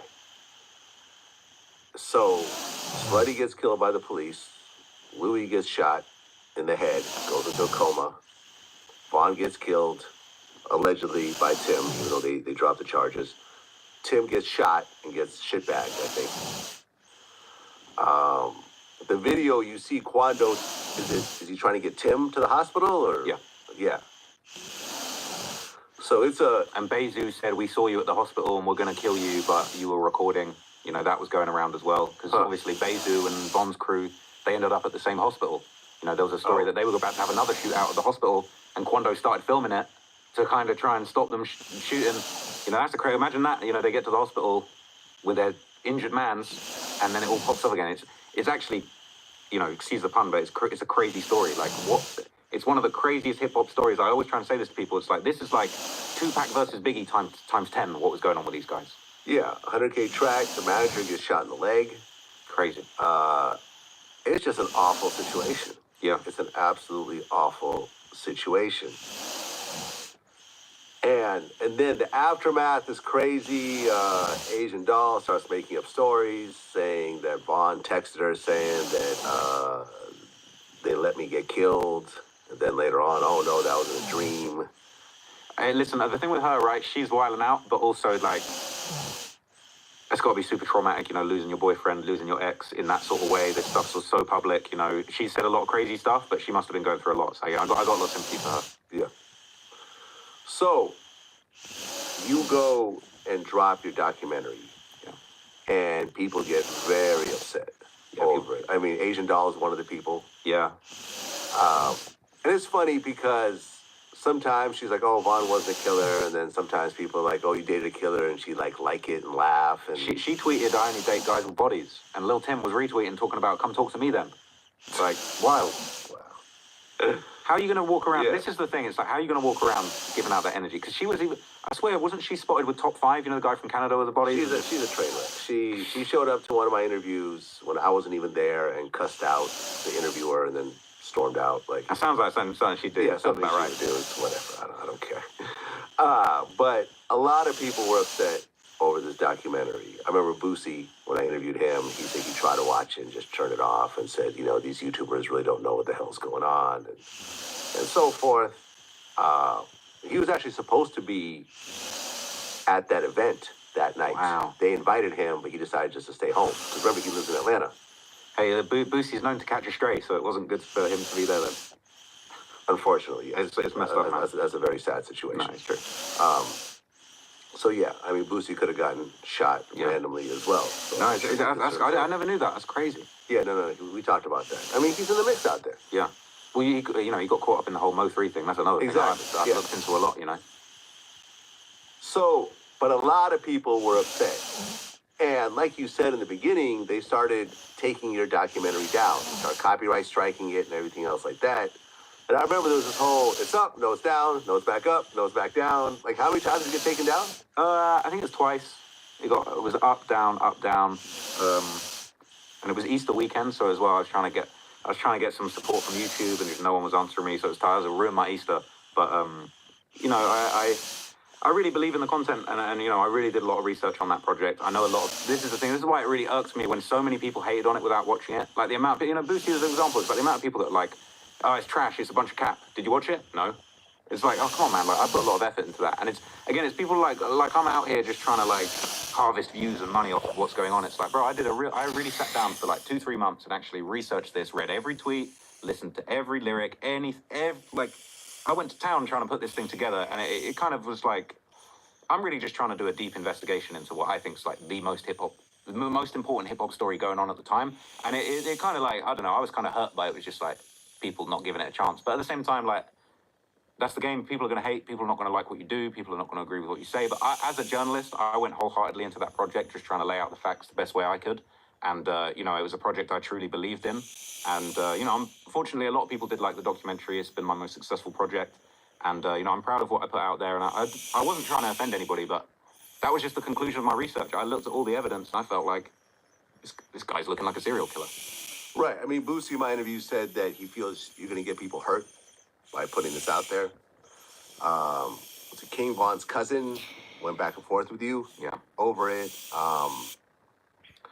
And you mentioned earlier that the A&R at Empire, he actually said he'll physically threaten you. He said he'll come to London and beat my face in. He said he comes to London all the time, and he's going to smash my face in. There's a bunch of stuff. He sent me a bunch of messages. I kind of edit out on a stream. But, yeah. But it was the same guy that I'd had the run-in with. He tried to pack my channel back in the day. Like, he was coming at me like, I called him a DM demon, because he come at me, he was like, you know how this shit goes, right? Like, we're about to take your channel down. And I was like, fuck you, basically. I was like, I've gone and done the research on this. I don't give a shit. Like, I'm not taking it down. This is my truth. Von, this is why the whole thing pissed me off so much. Like, Von was running around talking about bodies his whole life.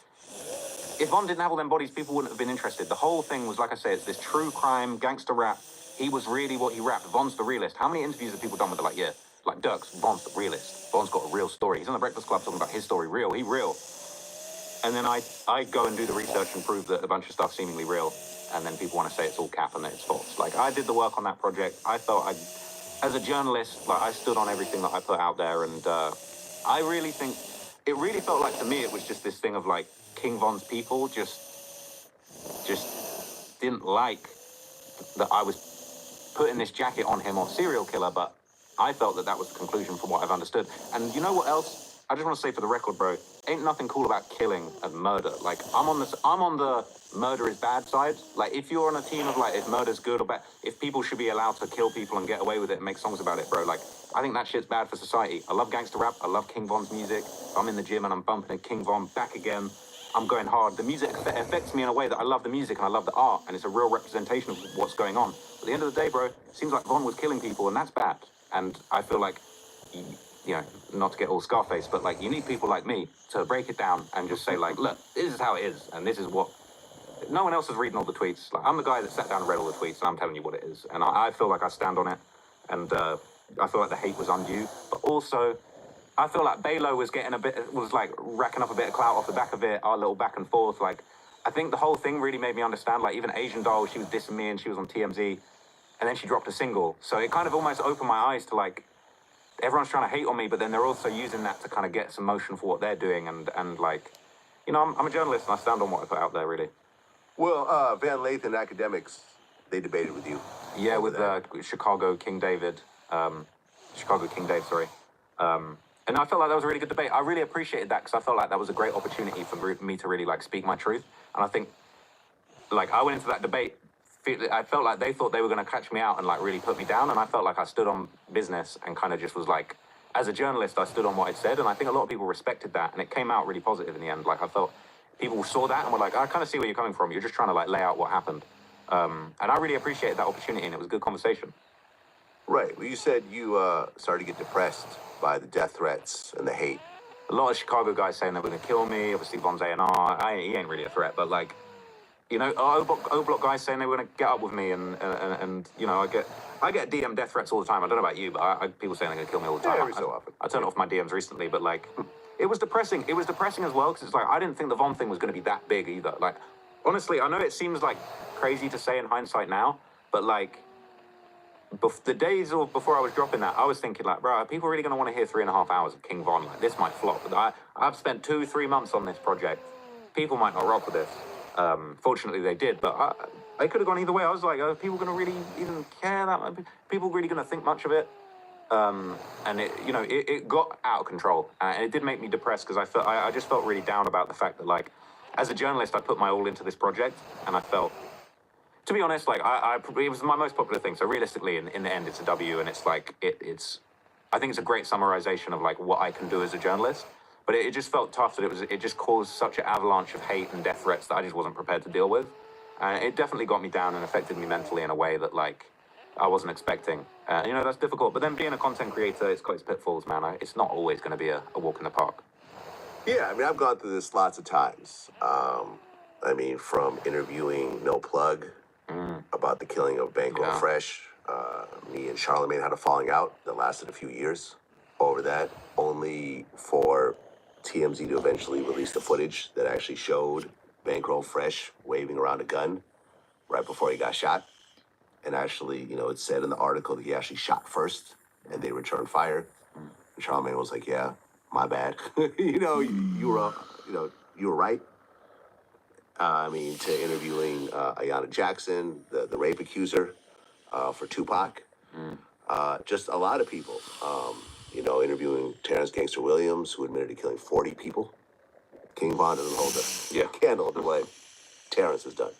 40 people. That's a mind-blowing number. But ultimately, my thing is, if it's the truth, it's the truth. I mean, I interviewed the guy that was responsible for killing Michael Jordan's dad. There's been a lot of times. And when you push the envelope and talk about things that people are uncomfortable hearing about, you're always going to get that backlash. Like, why are you giving this person a platform? Why are you talking about this? You don't have the right to talk about it based on your skin color or your background or whatever. But it's like, yo, I'm going to talk about what I'm going to talk about. And if it really is a real story. Now, if it's fake, then yeah, I get it. But if it's real and this is the actual person involved, and if they've done their prison time or if they were cleared because of self-defense, I'm going to let them tell their story. And I mean, it is what it is at the end of the day. You know, for example, when I interviewed 1090 Jake, he said, you deserve an award for the work that you've done. Yeah, you know, shout out to he 1090 said Jake, he man. went through it and it all seems to check out on his end, and he's the meticulous guy. He's the stamp man. Yeah. And you said that Lil Durk rapped about you in one of his songs? Yeah, he had a bar where he kind of talked about, what was it? Something about YouTubers. It was like I can't even remember the bar now off the top of my head. But Academics even asked him. Academics did an interview with Dirk where he asked him about it, and he was just like, "Nah, it's cat. We don't fuck with it." But I expect that. But like, I can't remember what the bar was. He's something about YouTubers. What was it? It's like, I can't remember the bar, but there was some bar that was like a few months after that, and it seemed like he was talking about me, which is just crazy. Youngboy, I also did the big Youngboy documentary, and Youngboy rapped about that. What did Youngboy say? He said, because the title of that video was Real Gangster, was it Real Killer or Fake Gangster? And so he said in a song, he was like, real killer or fake gangster, come fuck with us, I'll have you front row at the funeral or something. So I wasn't sure if is he saying I'm going to be front row at the funeral, or is it going to be my funeral, or I'm not sure, but I was just hyped to hear Youngboy bar. But this is the thing, I'm a huge fan. Like, when Youngboy referencing me in the song, it's like, that's a wet dream for me. Pause. No Diddy, but... Well, when you were putting together the NBA Youngboy documentary, you were getting death threats over that. From who exactly? From fans or someone affiliated with him, or hard to say? I could say all of the above. I received a message from Fredo Bang, a stern message from Fredo Bang. took something out of the video at Fredo Bang's request. I know Fredo Bang. I mean, him and Youngboy aren't the best of friends. No. What exactly did you say? What did I say? Yes. No, what did you have of him in the documentary? I took it out. I'm not going to say, but Okay, like, fair Fredo, because I don't want to bring attention to it, because Fredo was like, I'm not really rocking with that. And Yeah, I you like know what? Fredo, man. You know what? When he said that to me, I took another look at what I'd said, and I was kind of like, I see. I was like, I kind of see where you're coming from. You know what it is? It's like sometimes people might say that to me, and if I look at it and I'm just like, I don't think that even really contributes to the wider topic that I'm talking about, or the wider understanding. You know, I was just like, I'm gonna trim that out. That ain't nothing to me. And I respect him. I love his music. Love Youngboy's music. Like, you know. But to be fair, Fredo wasn't threatening to kill me, but he was, you know, he was like, I'm not feeling this. But yeah, just all sorts of people, you know, all sorts of no display picture having folks, you know, saying they're going to do this and that. You know, some of the Chicagos, like some big names saying they were going to do this and that. But yeah, the Youngboy thing I think was interesting because, again, I think that was a 6-hour video and people see the title. And it's funny, right? Because I had people pissed off saying that he was a real killer and I'm a snitch. And I had people pissed off saying, you saying he's a fake gangster, he's a real gangster, he'll get at you. So it was like, I couldn't win. But again, the title of that video, you know, it was kind of, that was trying to be divisive, but I was also trying to get at the question of like, that's the question everyone asks with Youngboy. Is he really a killer? He says he's on a track, he says he's the Gravedigger. Is he really? Gravedigger Mountain. Exactly. And Yeah. the thing with the Youngboy video, I had the same aim as the Von video.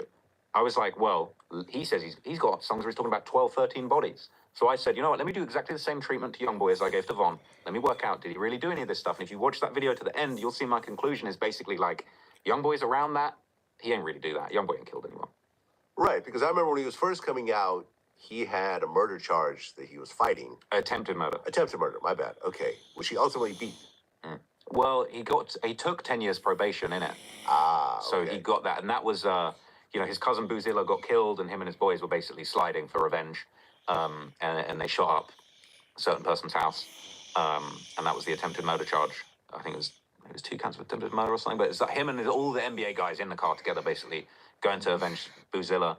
And that situation ended up popping off. One of their guys got shot in the neck. And again, like, you know, the rest is history on that. That's how he ended up. You know, the judge really cut him some slack and gave him that 10 years probation. And unfortunately, like, he managed to shake loose of that. But it's just, he's had non-stop legal issues because, like, I don't know, it's a crazy one with Youngboy because it's just like, I don't think they'll ever leave him alone. Well, he just got arrested today. Yeah.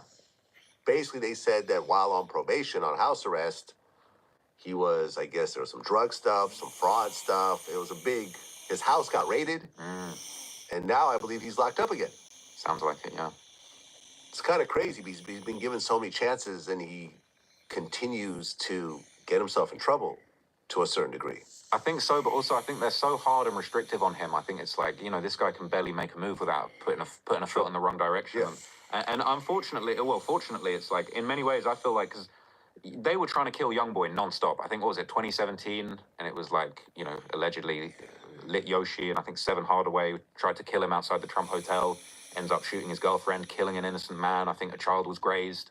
You know, they were going state to state trying to kill Youngboy. So realistically, house arrest has been the best place for him, and it's probably saved his life. He might be dead. That hits, lit Yoshi's in jail, but Youngboy may well be dead if he wasn't on house arrest all this time. And that's why I really wanted to go to town with that video, because it was like, to me, I feel like people don't understand Youngboy. A lot of people write Youngboy off, they're like, oh, he just floods all this crap, low-quality music out to the market. Oh, he's, you know, his music's rubbish. And it's like, no, this guy's stuck on house arrest. He's got nothing to do but to be creative and put his pain into his music and tell his stories. He can't leave the house. All he can do is sit in the home studio and make music. And it's like, people really need to understand what he's going through. Everywhere he goes to, they're trying to kill him. He's got nothing to do but sit there and record music, and he's depressed. And so many of his friends have been killed. So many people have died about, you know, his business. It's like, I have so much sympathy for Youngboy, and like in that video, I really tried to like break down and make people understand, like, can you see where this kid's coming from? Like, this kid's going through some, like, this kind of, I don't know if it's cringy, but it's just like, I always trying to say to people, it's like, you know, his rap name's Youngboy. Like, he's a young boy. He's gone through like a lifetime of shit as a young boy. He's only like, what, 22, 23 or something? Yeah. He's been through, this guy's like, been through 100 years of pain. Right. And he's still a young boy. You know, it's crazy what he's been through. And he's released a lifetime's worth of albums. He's got, like, you know, we're talking over a dozen albums. Yeah. He's still a young boy. And it's like, trying to get people to understand that with this video, you know, it's that's why it's 6 hours.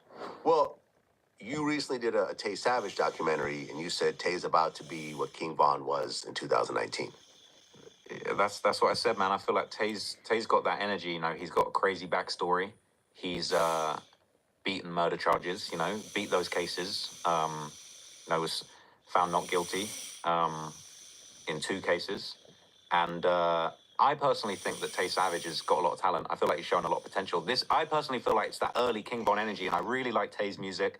I think the way he carries himself, like one of the things people used to say about Von is he carried himself in a certain way. Like, you know, he used to call him grandson. Obviously, it wasn't true, but there was this sort of embellished rumor that he was the grandson of the founder of the BDs, David Barksdale, in the way that he carried himself like King David. And I feel like Tay's got this sort of very tough way of carrying himself. When you see him in interviews, you can just tell like the way he carries himself. He's a very unique and very interesting individual. And I think his music's fire. So I feel like Tay Savage is next up. You know, unfortunately, it's seemingly been locked up very recently, but I don't think the details of the case has come out. But you know, I feel like he's got a bright future in music if he can focus on that. And he's someone I really appreciate. And I think you know, I feel like it's early for his career, but I hope he can stay out of trouble and keep releasing music and kind of be in this space. Right. You were actually talking to Draco the Ruler about doing something on him while he was still alive. And I remember I interviewed him right when he got out of prison. And I remember his manager called me while he was still locked up, when he was essentially fighting, was it a shooting or a murder? It was a murder, yeah. It was a murder, right. And they're like, hey, he wants to do an interview about the case. And I'm like, it's an open case. It's going to get used against him, and he's still in jail fighting this thing. I don't want to do it. Once he gets out and he beats it, I'll do it. You got my word. But I'm not going to contribute to this. Sure enough, he gets out, and we do the interview. We talked about the situation, and even the guy he was beefing with, was it RJ? As one of the people that beef's even really RJ complicated. said he wasn't the shooter, and I got no beef with the dude, and you know, I mean, he basically cleared him himself. It seemingly he wasn't the shooter. The crazy thing about his case was really complicated because it was like he basically, from what I understood, he beat the murder charge, but then they kept him in there and they tried him, I think, separately for the gang enhancement, Right.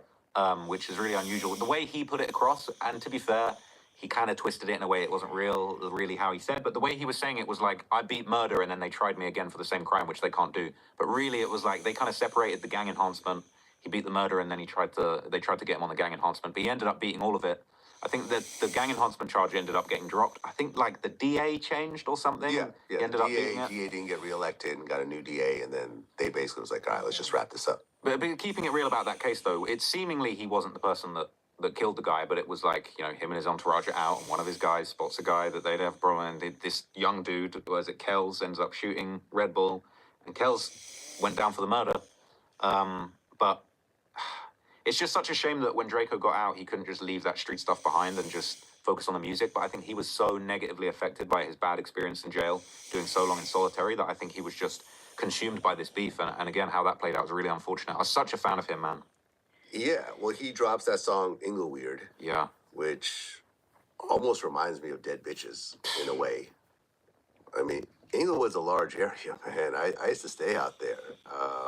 I can't imagine dissing a whole city in LA while living in LA. It's wild. That to me, I mean, I haven't heard of that since, I don't know, KRS-One doing The Bridge Is Over, where he dissed Queens. But that was very early on. This was like, what, 30-something years ago. But yeah, he dissed Inglewood. Not to say that had anything to do with his murder, but he showed up at this show and he just got mobbed by a group of people and he got stabbed to death. And it's still unsolved, from what I understand, which is crazy. It is It's absolutely crazy. And like... And a stabbing, you know, that's unusual for America, to be honest. Yeah, that's a UK thing. Yeah, really is, you know. Yeah. But I think it's interesting because when I talk to Americans, a lot of them are like, yo, so you really, Sharjeez last night was saying like, yo, you'd really be stabbing people out in England? And it's kind of like, we're kind of used to it in a way, but it's like, I think to Americans, being stabbed to death is like very gruesome. And, you know, the way Draco went out, I mean, he's on camera getting stabbed. He's on camera laying on the floor dying. It's fucked up. And like, I think Americans find that more shocking, whereas that's more of a normal thing in the ends in London. Well, it's a much harder thing to achieve. Yeah. Like, I remember lots of jail guys I talked to, you know, they tell me about how these guys go into prison and they're the shooters or whatever else, and they become very passive. once they don't have a gun and you got to actually grab a knife or you actually have to fight someone hand to hand, that's a lot more personal. It's a lot closer. It's a lot harder to pull off. And 99% of those guys, they don't have the heart to actually go through with something like that. So they just sit back and they just quietly do their time. The guys that are actually out stabbing people, that's a rarity. This is why a lot of times they all get sent to like super maxes and everything else like that. Because most people, they just don't want to do that. Shooting someone from across the street is a lot different than walking up to someone with a knife, physically having to stab a person multiple times while they're trying to do something to you. They may have a knife themselves or some other weapon where you know, it's a lot easier to get hurt during a stabbing yourself than a shooting from across the street or a drive-by or something like that. Do you think that they'll find the guys who killed Draco and actually charge them or no? I personally think they will, just because I think in this day and age with technology, it's very hard to get away with these things long term. And I think, you know, even if you look at the Duck case, it's like, you know, now it seems very obvious that they would catch him. But at the time, those guys were going on, it was like a year or 18 months that they were just going... Yeah, it was like a year and a half. Going scot-free, rapping about it like it was never going to get solved. But I always felt like I had an inkling. I was like, I think they're going to solve that. I think it's just a matter of time. They're letting everybody kind of talk too much and let all that information come out of there. They're going to sweep them up eventually. The thing is, it's like the feds can't move as quick as social media, right? People will work out a crime. People will work out who did something on Reddit a year and a half before the feds do. But the thing is, they got unlimited time. As long as you're still alive, I think they're going to come and get you. So I don't know too much about what happened exactly, but I just think in general, I think it's a lot harder to get away with murder these days. And I think that, like, you know, a lot of that incident is on camera, you know, and I don't think it's going to be impossible for them to work that out. But maybe it won't. Maybe it'll be one of those unsolved cases that goes by. Well, yeah, I mean, I've always heard from guys that did a lot of prison time. They've always said that the wheels of justice move very slowly. So just because you think you've gotten away with it in a year, 2 years, sometimes even 20 or 30 years. I mean, look at Keefe D. 30 years later, he's now being charged with a murder. Yeah. And, you know, people start to talk. You know, like, for example, I just started watching, you know, this is very old, but the Robert Durst documentary on HBO. Okay. And he essentially, they say, killed 3 people. But he got away with all 3. He went to trial, he beat it. 10 years passed. They do like a movie kind of about the situation. He decides to reach out to the people making the movie and wants to do a sit-down interview for the first time. Then he goes to the bathroom with a hot mic on and admits to the murder. They then hand over the footage to authorities, and now he's in prison. And now he's working with them again, doing a part 2 about his time in prison, which is kind of crazy to me. Like, I feel like if you get away with a murder, this to me is a 48 laws of power thing. I read this. I remember this changed my life. And one of the 48 laws of power is if you win, you don't go past your point in victory. You win, you stop. No, you stop competing. You don't rub their face in it. You don't keep bragging about your win. You stop. Because if you continue past the finish line, there is a relatively good chance that you're going to take your loss from that win, because the people you've just beat are going to get more and more pissed off. You're rubbing their face in it. You're bragging about it, or whatever else. They're going to come back, and you could ultimately take your win and turn it into a complete loss. And this is what you've seen over and over again. You saw it in Keefe D. You see it in Robert Durst. Keefe did not have to write a book. He got his proffer agreement. He cooperated. He said what he did. He was facing life in prison over the PCP charges. He had gotten away with the Tupac murder. He was done. Yes, the audio got leaked, and I'm sure people that knew him and in his neighborhood probably gave him a hard time over it. But nobody knew what Keefe D looked like. No one even knew he was living in Las Vegas, which is where the murder occurred. He didn't even move out of that damn city. He was living where they could prosecute him. And he didn't have to do it. He didn't get paid that much from people like me when I did the interview. It's not even enough to even give a down payment to his lawyer. He didn't have to write a book. He didn't have to do anything. He wanted to spike the ball. And now, 60-something years old, whatever he gets will be a life sentence. Unless he walks away with time served, which seems relatively unlikely. it's a weird thing because people really get on me like, oh, you have people talk about all these crimes. Now look, if you did your prison time, you have paid the cost to tell your story. I get it. You did 20 years, whether you're Freeway Ricky Ross or Convertible Bert or all the other guys I've interviewed over the years. You were drug dealing, you were involved in various violent activities, but you went to prison for it. You admitted to it, you did your time, now you're out. You have the absolute right to tell your story. But if you never got caught for it, you should really shut the fuck up. You won. You got away without doing life in prison.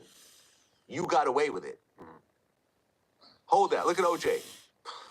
OJ, on his deathbed, when he died, did not admit to killing Ron and Nicole. He took that to the grave. I remember when I was talking to his people about doing an interview, they were like, he'll do it, but he doesn't want to get deep into the killing story. He doesn't want to talk about the blood evidence or whatever else, because, ultimately that's going to bury him. OJ kept his mouth shut till the day he died. He won. He was found not guilty, and he never talked about it again. But some of these guys, man, it blows my mind. Well, it goes back to the duck thing, because it was like, it wasn't about the money, it was about the prestige. And that's crazy that you had guys like Muwop and C-Thang and Zell going around just doing the most, trying to do these songs. We're ducking nobodies, we ain't ducking the feds, like all these little duck references in their songs. Did you see Muwop's shoes? You ever see this? Oh, man. So there's this famous pair of Gucci shoes, and it's got a picture on the side. It's like a Gucci Disney collab, and it's got, I think, Donald Duck with, it says Flash, and it's someone taking a picture of Donald Duck, and Duck's, like, caught in the crossfire. Muwop bought those shoes after the murder and posted it on Instagram with a post that's like, I've always been youngest in charge, that wink face. Just a picture of these shoes with Duck getting caught, him flashing Duck. It's basically like a cartoon of the murder happening, right? Like Duck's, like, caught in the flash, and he's got this post of, like, they know what I'm about, or whatever, the winky face emoji. It was just wild. It was the most wild example of self-snitching I'd ever seen. And it's like you just say, but people doing too much. It's unbelievable. It's unimaginable to even imagine, like, you actually did that, and then you're running around, you're buying the shoes to depict that, like, that's a whole other level, bro. So it's crazy, and that was just wild. Even those little details, it's like, they could have brought that up in trial. They didn't even need it. There was unlimited, there's probably Instagram lives and comments that people hadn't even found of them copping to the murder and stuff. Butter said that all 6 of those guys are in a photo together, like right afterwards. I can believe that. Yeah, it's wild. I mean, listen, if I get, if I kill somebody and I'm not being charged with it, I'm going to go somewhere where there's no extradition policy. If I still have my passport, that's what I was saying, like, about Diddy, like with his new charges. I said, if I'm Diddy and there's no charges and I have my passport, I'm going to go set up shop in Russia or Bali or Iran or Venezuela. And yes, I'm not going to have my Miami, LA lifestyle and all my friends and girls or whatever, but I won't be in prison. Facts. I won't be in prison. I mean, look at my man, Russell Simmons. He saw some shit might be coming down the line. They were making a documentary about him. He sold his West LA house, his West Hollywood house, I mean. He sold his Tribeca condo. He sold his Basquiat and said, I'm going to go to Bali and build a hotel, and that's where I'll be. And if the coast is clear, I'll come back. But if it's not, I'll just live in a nice, beautiful island surrounded by beautiful women and my $100 million that I just cashed out. And that's it. And yeah, it might not be ideal, but it's better than being in a prison cell, especially as an older person. Like, I don't know why people, they do these crimes and they just stick around waiting for the police to get them later on. Like, fuck that. I'm out. If I haven't been charged and I still have my passport, I'm out. And people can come. I'll pay for people to come visit me if I get lonely. For real, man. But none of these guys do it. And I understand that someone may not have the funds, but I would scrape together whatever. I know I did it. I'm out. I know I did it. Yes, I could say that I didn't do it, and according to the courts, but in my own mind, if I know that I did it, and there's probably cameras around, I'm out. And that'll just be my life, somewhere else, some other country. I'll learn the language. I'll get adapted. I'll YouTube from over there. Like, come extradite me. Do you know about the UK rapper Suspect? Have you ever heard about his story? Mm-mm. So I did a video, a long 4-hour piece about him in February, and here's a crazy story. So he's a British UK drill rapper who was involved with his gang, they're called Active Gang, in 2 murders, stabbings in 2019, and there were 6 guys involved in the case. It's really interesting. So 2 of them went to Somalia, and they got away with these 2 murders. Never been found. 2 guys got away. 2 of them, one of the young guys just got caught straight away. One of them was trying to get a fake passport to fly to Egypt. He got caught. He got life. But Suspect and this guy S. Wavy, who was involved in these murders with him, they flew to France and then to Kenya, right? And so Suspect set up a whole new life in Kenya. He wasn't really a rapper before these murders, but he caught these bodies, fled to Kenya, hiding out. No one knew where he was. And then he started rapping, and he had body doubles in the UK recording videos. He's making all this demonic drill music about, I stabbed this guy, the knife went through his chest and out his back, like dark stuff, calling himself the Grim Reaper of Agar Grove, right? Going super viral. He was like King Von in the UK, so that's what was going on, right? He was hiding out in Kenya for over, I think it was maybe like 18 months, 2 years-ish. He built a whole new life for himself. He'd found a woman, got married, had a child in Kenya. Wow. Built this whole lifestyle for himself. But the craziest thing, right? 2 of the guys went to Somalia, and a lot of these guys were Somali. It's like Somali gang. He didn't realize there's an extradition treaty between Kenya and the UK. Yeah. And for a long time, nobody knew where he was. They didn't know he was in Kenya, but he got a little bit, he never showed his face. He got a little bit cocky, started doing a face reveal. He was on Instagram Live, dissing people, showing off his apartment, pictures of him in the kitchen with 2 fingers up saying that's how many bodies he's got. 1 more body, I'll get a UAV on some Call of Duty shit. But the craziest thing is, he started posting these pictures and they go viral on Reddit, and people are like, I recognize that plug socket and that oven and those tiles. That looks like my auntie's spot in Kenya. That looks like Mombasa, Kenya. People start putting it together, and within a few months of that, they caught him.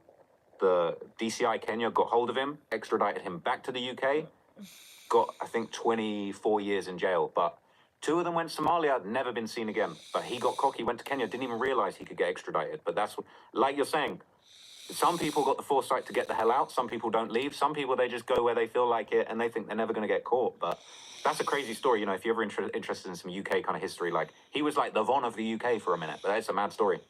Yeah, I mean, the longer I do this, the more I realize that the majority of people who get convicted is usually them telling on themselves. I mean, even my man Taxstone, I remember speaking to his lawyer during the trial and after the trial, and his lawyer told me flat out that Troy Ave taking the stand, the jury was on the fence about it. They knew they'd been beefing, and he's going to say whatever. Yeah, so there was a little bit of video footage, but you can't really tell what's happening, whatever else. What ultimately got him was Taxstone had a cell phone in Rikers. And I remember I've talked to him on the cell phone before. We FaceTimed and stuff like that. I would never ask him anything. But I remember I did ask him. I said, hey, well, at one point I said, why didn't you just leave? He's like, I didn't do nothing. I'm like, okay, I'll leave it at that. Okay, cool. That's what you're saying? This may be recorded? Cool. But what his lawyer told me was that he was, I think it was a Telegram, the DM service, the private DM service. He was telegramming people, and he basically talked about his case to somebody. They managed to get, those records, and it was played to the jury. And he said he talked to one of the jurors and said, they're like, we couldn't get past that part. When he basically, in his own words, said what he did, that was essentially the final nail in the coffin. He ended up getting, 20-some years or 30-some years. It was some hideous amount of time. But this is what I see over and over again. The O Block 6, they're all telling on themselves. They're doing songs. They're, they're bragging about it. They're doing Instagram posts, Twitter posts, whatever else. You could get, if you don't say anything and you're counting on people testifying against you, and most times those people have questionable histories themselves, where you're like, yeah, he told, but look at all the crimes this person did, and this is the personal vendetta they have, whatever else. That's a reasonable doubt. You could walk away from some of these crimes. But when you're saying it yourself, and you're bragging about it, and you're DMing people, and you're talking about it, whatever else, that's ultimately what's going to bury you. And this is, I think, if there's any lesson to be had in this interview, it's that if you're doing crimes actively on any level, you shouldn't be rapping, you shouldn't be on social media, you shouldn't be talking about it, you shouldn't be doing interviews, you shouldn't be doing videos. You should, at that point, listen, you got away with it. The price that you pay for that is you're going to have to be silent about it for the rest of your life if you want to continue to have your freedom. But most people, they can't seem to grasp that concept. They still want, they want to do it, and they also want to be famous for it. They want to get the clout for it. They want to get the likes. They want to get the girls. They want to get the whatever. You know, and look, I mean, if Vaughn didn't have the history he had, would Dirk have put him, under his shoulder? Probably not. So yeah, they see people like Vaughn and they see this level of success. And they, if I do this, then this will happen. But these stories always seem to end badly. And like I said, I wish I got to interview King Von. I like his music as well. You know, I understand that, when it comes to killing, it's not always cut and dry. It's considered a bad thing, but sometimes it is out of your control. There are self-defense situations, and sometimes you're in a war. We interviewed Nicholas Irving, who was considered the Grim Reaper. He was an Army sniper. He killed 30-something people. Is he a serial killer? To some people, he is. To some people, he's not. And we talked about that. There's an argument both ways. He's just following orders. Oh, these people are going to kill us. But you took it upon yourself to kill them first. Some of them were teenagers, 18-year-olds, 19-year-olds. So it's one of those things, man. It's not as cut and dry as people like to make it. But, ultimately, man, I respect what you do. I'm glad we finally got a chance to do this interview. You're going to get your criticism, of course, just like I get my criticism. But ultimately, the numbers speak for themselves, and the products you're putting out are dope. And I continue, to watch it and hope you have continued success. I appreciate that, Vlad. It means a lot coming from you, man. You really are the goat of this thing. I always say one of the goats. You really are the goat of this thing, man. You're top dog. You've been at it for years. I was probably in diapers when you were making big moves in this place. 16 years now. That's crazy. Since 2008. You've inspired me so much. So I just want to thank you. I really appreciate this conversation. Of course, man, I'm trying to be like you. Hey, man, I think for people like myself, I'm 50 right now. We put this stuff out to inspire the next generation. I like when people take bits and pieces of what I've done and create their own spin on it and have their success. And I've always gone out of my way to embrace the content creators. I've never beefed with them or try to say they're copying or whatever. It's like from Charlemagne to Academics to Adam 22 to Sean Cotton to Matt Hoffa. These are all guys that I've embraced. I've done their platform. They do my platform.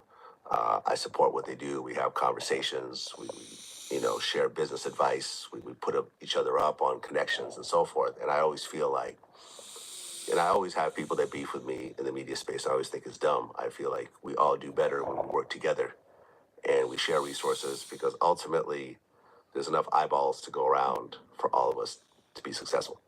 And, you're just another example of that. Thank you so much, man. I really appreciate it. No doubt. Peace.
See y'all soon. Yeah, so stream on the CC window, but not right a second, but subscribe up, maybe see you in the future in it.